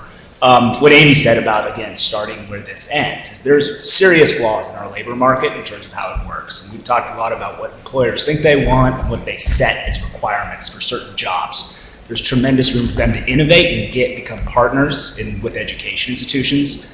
Watched one of the past sessions here where you had a survey done by the Chamber of Commerce that said, 3/4 of employers have trouble filling skills needs. Only 40% of them are actually working with education institutions to address that problem. So that's where the magic wand comes in. So what's the challenge from a panel standpoint? Dual enrollment in early college is something that has functioned very well with traditional higher education. It has not functioned particularly well in the sub-baccalaureate workforce space. I would caution against making the attainment of any workforce certificate that's on any list that the state might come up with as it's enough of a graduation requirement if it's not paid, if it's not coupled with paid work experience and employer investment in the attainment of that credential. Because employers value what they pay for. And if you're just going to give it away and say that this is something, if we do a bunch of free internships or if we offer, here, we'll fund this credential because the workforce needs it. If employers aren't engaged in investing in it, I fundamentally question its value. And I think it's up to this group to set sort of the guardrails for what a high-quality dual enrollment program can look like to meet the workforce needs of the state. The example I would say is, create the space for innovation. State of Colorado, fundamentally different place in terms of how they've set their graduation requirements. It's highly localized. They gave a menu for different districts to sort of pick what their graduation requirements are. What we've seen there, though, is when industry is ready to lead and do something new, you have a group out there called CareerWise that is building a youth apprenticeship system across the state in high-demand sectors. It's not the trades and manufacturing alone. It's also in professional services, banking, information technology, to try to create a new way to recruit talent. They're getting college credit. They're getting industry credentials. The districts have had the flexibility to let that innovation take hold. I would hate to see graduation requirements prevent any student from participating in something like that, because the first question is always, will this impact my ability to graduate high school? And if you can't give a clear answer to the innovators that want to do different things, that's a lost and missed opportunity for the state. So ECS actually does highlight Indiana quite a bit. Your regional councils that you adopted several years ago was something that we featured in 2015 as being very forward-thinking. Your Core 40, a lot of states when they were looking to exit Common Core, we pointed to Indiana and the work that you had done on your own in that capacity also. So have no fear, you are highlighted in other parts of the country. But what I would share with you is more around the collaboration model from what ECS grounds itself in, and you to date have done that. You've brought different groups to the table, you've had different voices represented. What we often see in policy development is that a great policy can be adopted, you check the box because it becomes law, but then you have to look at the implementation. And so we encourage groups to look at something that we have called a state policy checklist, where you look at some things that you currently have in place and examine them to see, is there a barrier in place in statute? Is it implemented with fidelity? Was it funded correctly? Was there enough staff to go along with that policy? And really look underneath those layers. Was there a communication issue that kept the policy from achieving its ultimate goal? And so as you work through your recommendations and your issues, I encourage you to continue to bring people to the table on which we'll have to implement these policies, and students and teachers and others that you're trying to help. Because we see that time and time again where states pass a policy and the end goal is not what they originally hoped for it to be. Last, I would encourage you, as you were looking at different pathways, to not lower standards in certain areas so that they are perceived as less than in others. And in particular, in looking at your students with special needs, there are different ways to demonstrate meeting those standards without lowering standards. So I just encourage you to keep that in mind as well. As my colleagues are equally as well equipped, but if there are certain states that you are more interested in what they're doing, we're happy to get you that specific policy or connect you with those individuals in that state who helped to pass those policies. Thanks for the opportunity. Wayne, you're up. I was just going to reiterate some of the themes that I've heard before. First of all, first thing that I do believe when I look at all the options that it would be forward-thinking to have a non-test option. Grades, rigor, but every option should not be a standardized test. It also will be difficult to attain the goal of I think policy can set a tone, can establish that all pathways are equivalent and valued equivalent, but I think in the minds of parents and teachers, there'll be different values placed on them, just as Mike said. So if you've got three values, three or four pathways that lead to college, parents, it's not going to be disguised that, well, AP may be the highest bar if you've got 5 AP courses and maybe an SAT, ACT are lower, or maybe the other tests are lower. So trying to instantiate that with the counseling community and make sure that they understand that it is really looked on in terms of really getting to the endpoint. I also think that for each pathway, you would want to have some kind of outcome evidence. And for many of these, there's a wealth of outcome evidence. I should have said earlier that for 10 years I chaired the military testing committee on the ASVAB, and so I know the program really well. And one of the things I'd love to see states do, including Indiana, is to adopt it statewide, the career exploration program, because research has shown, our research, external research, has shown that when you have cognitive abilities coupled with interests, you provide the best possibility of future success. So we look at kids who have very good ACT STEM scores, and half of them say they're interested in STEM. The other half say they're interested in philosophy or English literature. Same ACT scores. They go to college and they major in STEM. The kids who persist and thrive and stay in the STEM major are the kids who have the academic skills and the disposition and interest in being in STEM. And working in college, I saw lots of kids who said, I'm going to major in engineering. Why? Because my parents say I can get a job when I graduate. What do you really like doing? Oh, music, of course. History, but no, I can't get a job. My father won't even pay for my tuition. Well, you don't want to bet on that kid graduating in computer science or engineering, and so that's an important point to make, and I'll stop there. Thank you. So I have 3 points, kind of wearing the 3 hats that I feel like I have. First, just from a mission standpoint, I encourage that, first I'd like to say, looking across all states, Indiana is starting to do it right? You have this panel, I think this is the 5th, if I've read right, panel on this. You are getting, I think, the subject matter experts, the buy-in. So when we look at best practices, your first steps are in the right path. So I do applaud you on that.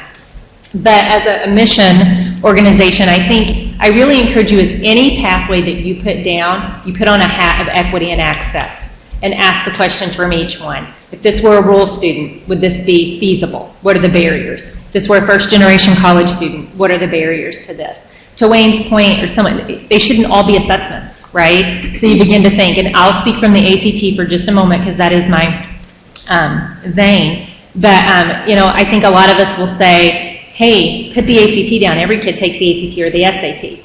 Well, okay, but if you stop and think about that, if it's given on a national test day on a Saturday, what if that student works?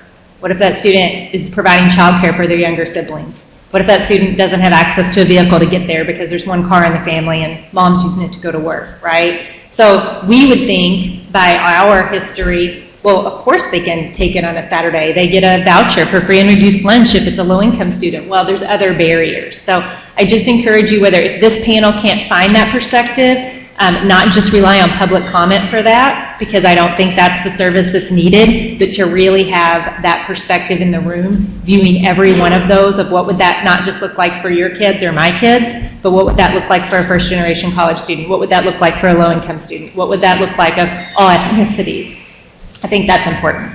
Number 2, I think implementation. If I were to look at what Indiana could be, that if we were sitting on another one of these panels we would point to, it's the communication and implementation of your pathways. I don't think there is a perfect state out there that any of us would say is the exemplar for how this has been implemented. This is complex, right? And if this is your 5th panel on it and we're still struggling with some of these, this is complex. So imagine that, getting that down, to Tricia's point, to guidance counselors, getting that out to parents, right? If I'm a parent, what am I going to advise my student to do? And there have been some very complex strategies and recommendations put forward that's going to need more than a flyer home or just the expectation that, oh, the guidance counselor with everything else on their plate will get this out. So I think that's an area, I know ECS has some great resources, that it's an area that I think is lacking of what we see in best practices.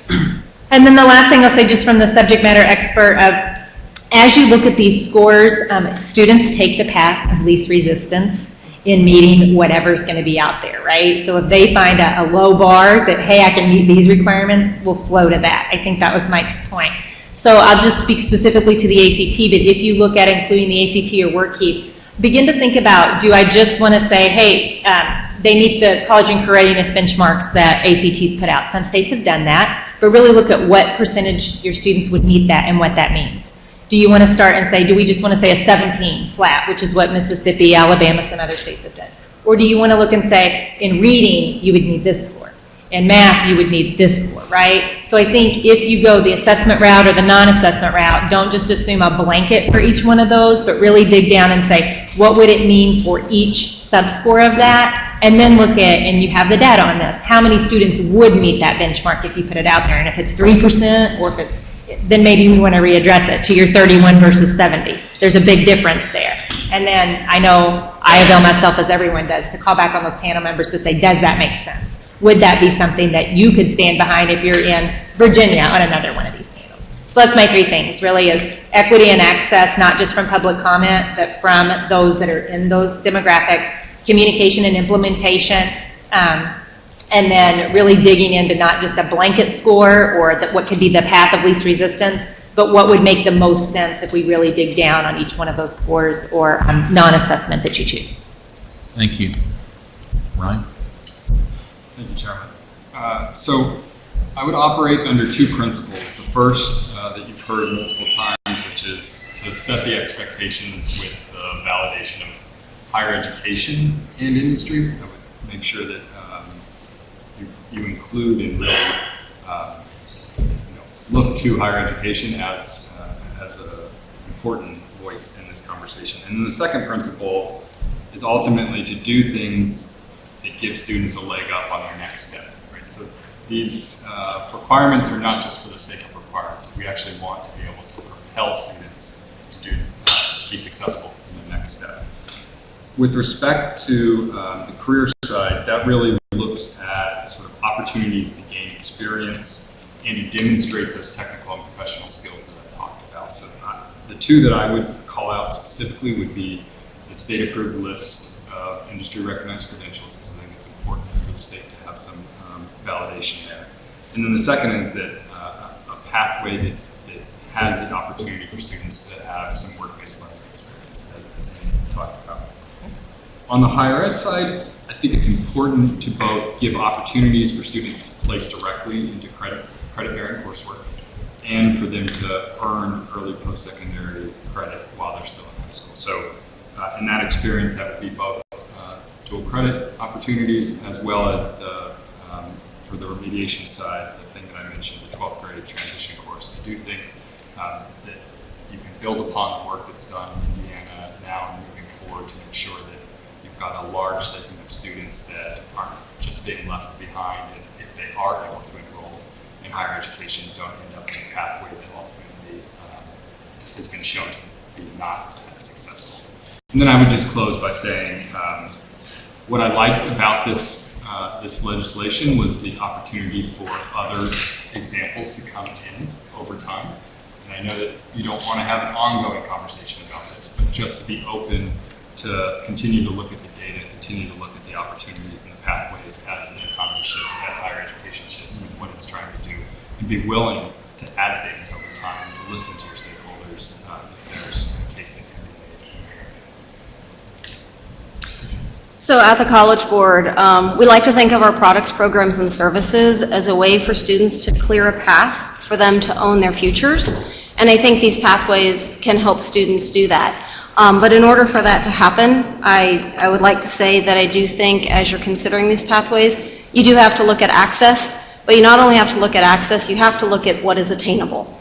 There are some industry credentials or other opportunities that it's very difficult to attain. Can a student do it? Do they have the resources they need to be able to earn those various credentials? So it's not only about accessibility, it's about attainability and what is reasonable to expect a student to master.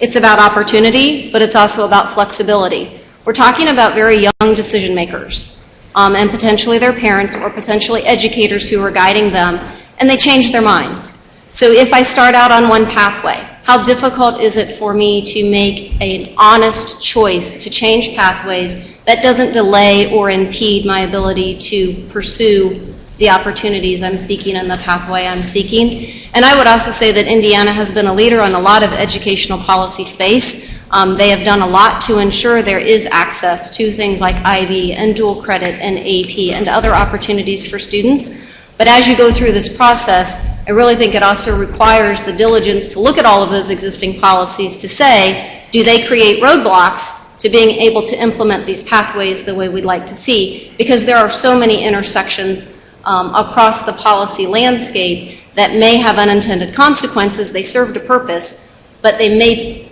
present opportunities or obstacles to being able to move this forward from a pathway perspective. Again, I think that we do have to go back to, are all pathways considered equal? And do they all have a similar level of rigor? Because as has been noted, students will gravitate to the lowest if they're not challenged to push themselves beyond. And I do think that, as Catherine mentioned, when students have access to things like taking the SAT or the ACT, they may not have thought of themselves as being college material, but suddenly a light bulb goes on and they think that they can.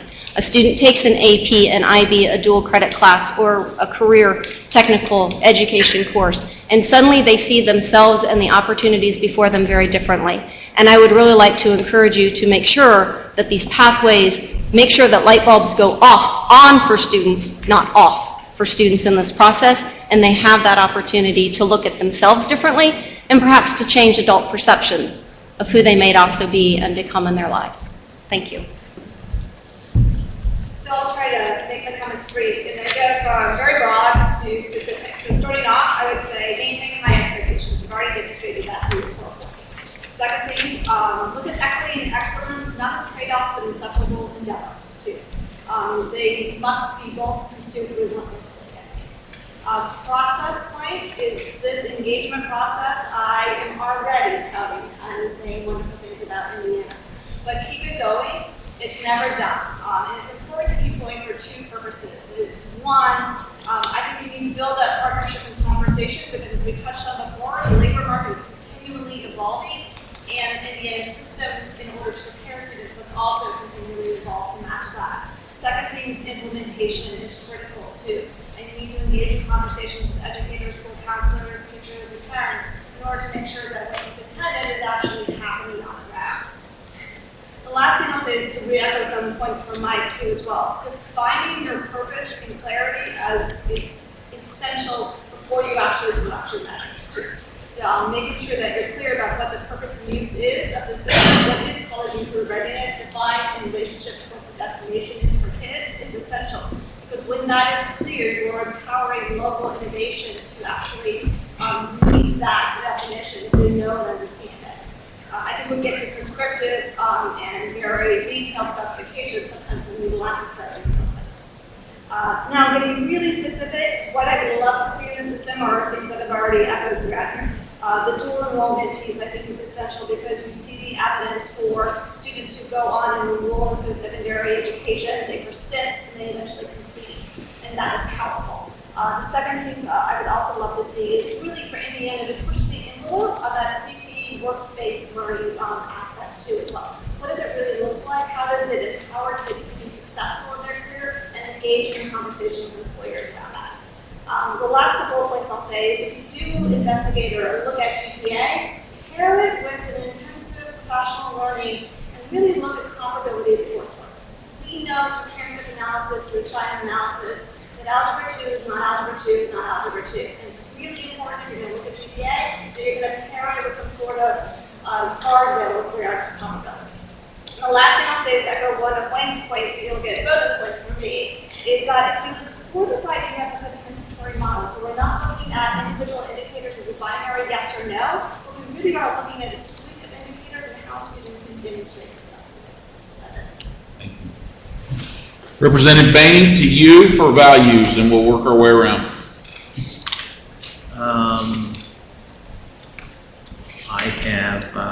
I was very impressed. I appreciate the talk of multiple measures, not using an assessment, but using grade point average as well as course selections. That's something that seems to be very prominent. Math, again, is a very important component. It seems like everybody has kind of talked about how important it is, and unfortunately, I don't think the public comment was always as consistent with that they wanted to kind of divert from there.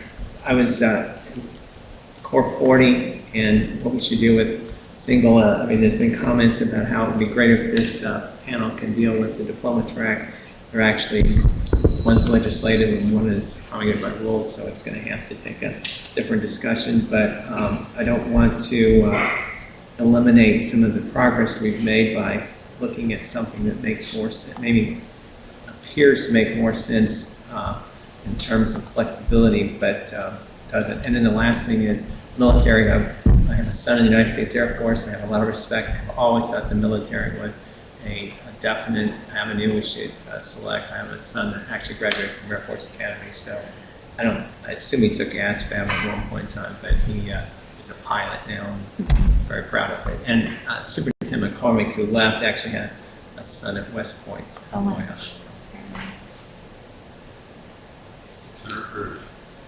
I think some of the things that came out today that I'd like to kind of highlight is the communication. So if we do have these pathways, how are they going to be communicated to the students and the parents once it's in place? Another thing I thought was interesting, somebody asked the question, how many would use a pathway? So I think when we consider establishing these pathways and recommending to the board, what is going to be the number of students who use these? Do we want to have a pathway that 1% of the students will use or not? Is that even worth having? Another thing is to maybe think about a pathway of PGA or GPA and internships. I think that was both were mentioned, which aren't in the recommendations from the legislature, but I thought those were both intriguing ideas to consider as potential new pathways. And I also like the idea of creating a career exploration program, which I think would help tie students to actual jobs that are out there in the workplace so they can decide if they like it or if they don't like it in their high school career. I want to take the time to thank the national experts. It's been wonderful. When I first got on the committee, I was thinking of this as a puzzle. And I remember as a young child, there were those puzzles with 6 pieces. You remember those? And so I thought it'd be a 6-piece puzzle. And then it ended up being an evolutionary process with probably 1,000 pieces, which I could never put together. And today, I need to tell you that there's many pieces that I had it down in my mind that have been able to be put into the puzzle. It's starting to come together for me, so I thank you for that. In particular, what other states are doing, and why invent the wheel? And again, as I said before, our Indiana students go to other places and other places come here. And so I think we need to learn from other states. The discussion has been rich because it's informed comments that I was really impressed that sometimes we have anecdotal kind of comments, and those are important too, but when you have an expertise in a particular area and you are enlightening us, that makes a substantial difference to how I look at the credibility of those comments. So thank you so much. I just want to begin by saying this has been my absolute favorite panel meeting so far because I really appreciated, again, hearing more about what other states are doing, and pieces are starting to come together in my mind as well. I do want to just comment, because I'm with the Department of Workforce Development, and just a reminder that in terms of career exploration, we are piloting Indiana Career Explorer at the 8th grade with 15 schools right now, and hoping to get great feedback this year about its implementation. So I've heard a lot about, how are you implementing, what's the communication. So we're trying to learn from these 15 schools so that when it is rolled out across 8th grades, we can do some best practices across the state. So just wanted to follow up with that. A couple of things that have stuck with me today. One, I think it was something you said very early on is, what are the destinations? What are the destinations that we're trying to create with our pathways? And that, I think, is a profound question that we're going to have to keep in mind. And then the other thing that's rattling around in my brain is this idea of access. I grew up in a very rural community, and it is not lost on me that we have to keep that in mind as to how are we going to overcome some of just the access barriers because we have a lot of rural areas in our state. So that's what I'm walking away from today with those ideas in my mind.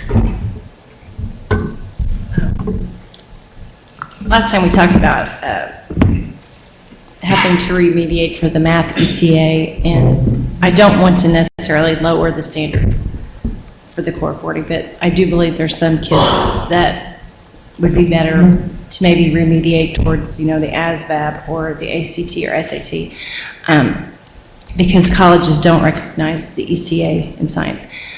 At our school, on the other end of the spectrum, we have a sophomore who scored a 5 on the AP calculus test, but he had to take the ECA twice because he was stuck in between the old and the new test. So. I think for me, the values kind of haven't changed a lot after today, but they've become more well-rounded, which I think we're hearing a lot. So definitely outcomes remains a big one for me. I think as a panel, we can't really take this journey without knowing the destination. And I also think once pathways are in place, we can't ask students to take that journey without knowing what their destination options are, and really knowing where they're going. Beyond that, equity, I think, not only as it relates to student access, but as it relates to local agency implementation, I think is going to be huge. You mentioned there are a lot of schools that want JROTC. Our school would love to have that program. We don't have the facility to offer it. We've had instructors come in, and it's not something we can physically do. So I think that implementation piece is going to be really important as we look at schools across the state. I may be a big burly Hoosier here, but I actually value elegance in the topic of policy formation. I think that's a balancing of tensions, being comprehensive and bringing coherence within the complexity that's been mentioned. How can we be simple, clear, effective, and efficient, and bring these multiple pieces of the puzzle and all the complexities that have been mentioned together that make sense for students, for families, and for the educators who hopefully make the mission possible on the ground. I've closed the past 4 meetings with the same comments, and now that I see them in print on the reoccurring themes, I'm not going to keep closing with that. But that was about valuing each pathway equally, and I do think with conscious effort we can. While a big challenge, I do think that we can achieve that goal. So what I will change my closing comments, and what I value today was just a conversation on assessments, and specifically multiple times citing that a single assessment does not measure future success. And that the whole conversation that again came up multiple times, I appreciated that, made me think. I also like Mr. Cohen's last comments, also citing even in our legislation, the assessments we cite are just quite different. So. First of all, thank you to all the collaborators today. It's usually very difficult for me to just sit and listen, but today that was not the case. Very, very, very valuable. I thank you for your time. My takeaway, I think today the biggest one was the career exploration. Outcomes are always how I start to digest things. And I believe that Wayne put it best. He said, when you pair students with things that they truly care about, the outcomes are going to improve. And with that being said, those outcomes need to be treated equally. To me, it comes down to 3 E's. You're enrolled, you're enlisted, or you're employed. Any of those 3 things are a success, and those 3 things need to be recognized equally. Well, my values haven't changed. They're still equity and outcomes. So rather than reiterating that yet again and again, I just wanted to thank our chairman and staff for assembling these experts. I thought today's conversation was extremely helpful, both in terms of providing some clarity and some context on the clarity front. And while they're still here, our experts can contradict me if I'm summarizing what they said inaccurately. But I think we heard pretty clearly that an assessment alone is not a pathway. I think we heard a portfolio alone is not a pathway. I think these are building blocks towards a pathway, along with some of the things we've heard in terms of intentional career exploration, intentional course taking, including math, opportunities to apply learning outside the classroom. I think that we heard a lot of good examples from other states for some models that we can look at adapting for Indiana. I also think it provided a lot of really helpful context, particularly Mr. Cohn. You know, it's interesting. It seems like about every 10 years or so, there are these inflection points in Indiana. In the mid-90s, our commission and the state board came together in joint session and adopted Core 40, and in large part because business and higher education was saying, this diploma doesn't mean anything anymore, right? Fast forward another 10 years, it went from being an opt-in to something you had to opt out and became the default. Fast forward another 10 years, we're where we're here now. And I think, you know, I would hope that we could all agree that lowering the bar isn't the answer. I think, and I would go a step further in saying staying the same is synonymous with lowering the bar. And so I think we have a real opportunity here. We've got a lot of good feedback from some national experts. I think we've got a lot of the pieces already in place. It's really incumbent upon us to package them in a more coherent, meaningful way for our students. I think that's the part that's missing. All the opportunities are there, but we haven't put them together in a meaningful, impactful way that works for all of our students. Thank you. Well, I guess it's me. My values haven't changed. I'm making them stackable, though, because I'm done. Mine this time is just, you know, again, you can't, you have to be excited after being here today, right? Is to make sure that we create space for innovation. Somebody said that, I can't remember who said it, so I'm not, I'm giving you credit, but I'm not, right? Was that you, Amy? Okay. Thank you. We have to continue to know that this is going to be somewhat fluid. We're not going to have it all at the beginning, I think. And if and that's where I was going with, I appreciate the fact that those around the table certainly have recognized the fact that, yes, while we're in meeting number 5, and while there are those that would like to have the draft, I still say it would have been very irresponsible and arrogant of us to think that we could have just sat down, made a few point systems and bubbles on a page and had graduation pathways, right? And so that's been my thought all along, and I wanted us to convene and have those conversations. So while that is tough, we've been calling it a mountain, and we're enjoying the climb of that mountain. And you have to appreciate the fact that it's a mountain. Please know that we will continue to call on you. I can't remember who said that they wanted us to call on you. We will. Because again, we have a lot of work yet to go. And my analogy to close with would be, since Jason, you and Dr. Freitas kind of came up with the same thing there, you used the puzzle. I think now we have identified, my mom, and I hated making puzzles, that she would always make me pull the ones that were the corner pieces out and the sides, because yeah, you get that down, Byron, and then you get the rest. I think we've got those pieces separated now, and maybe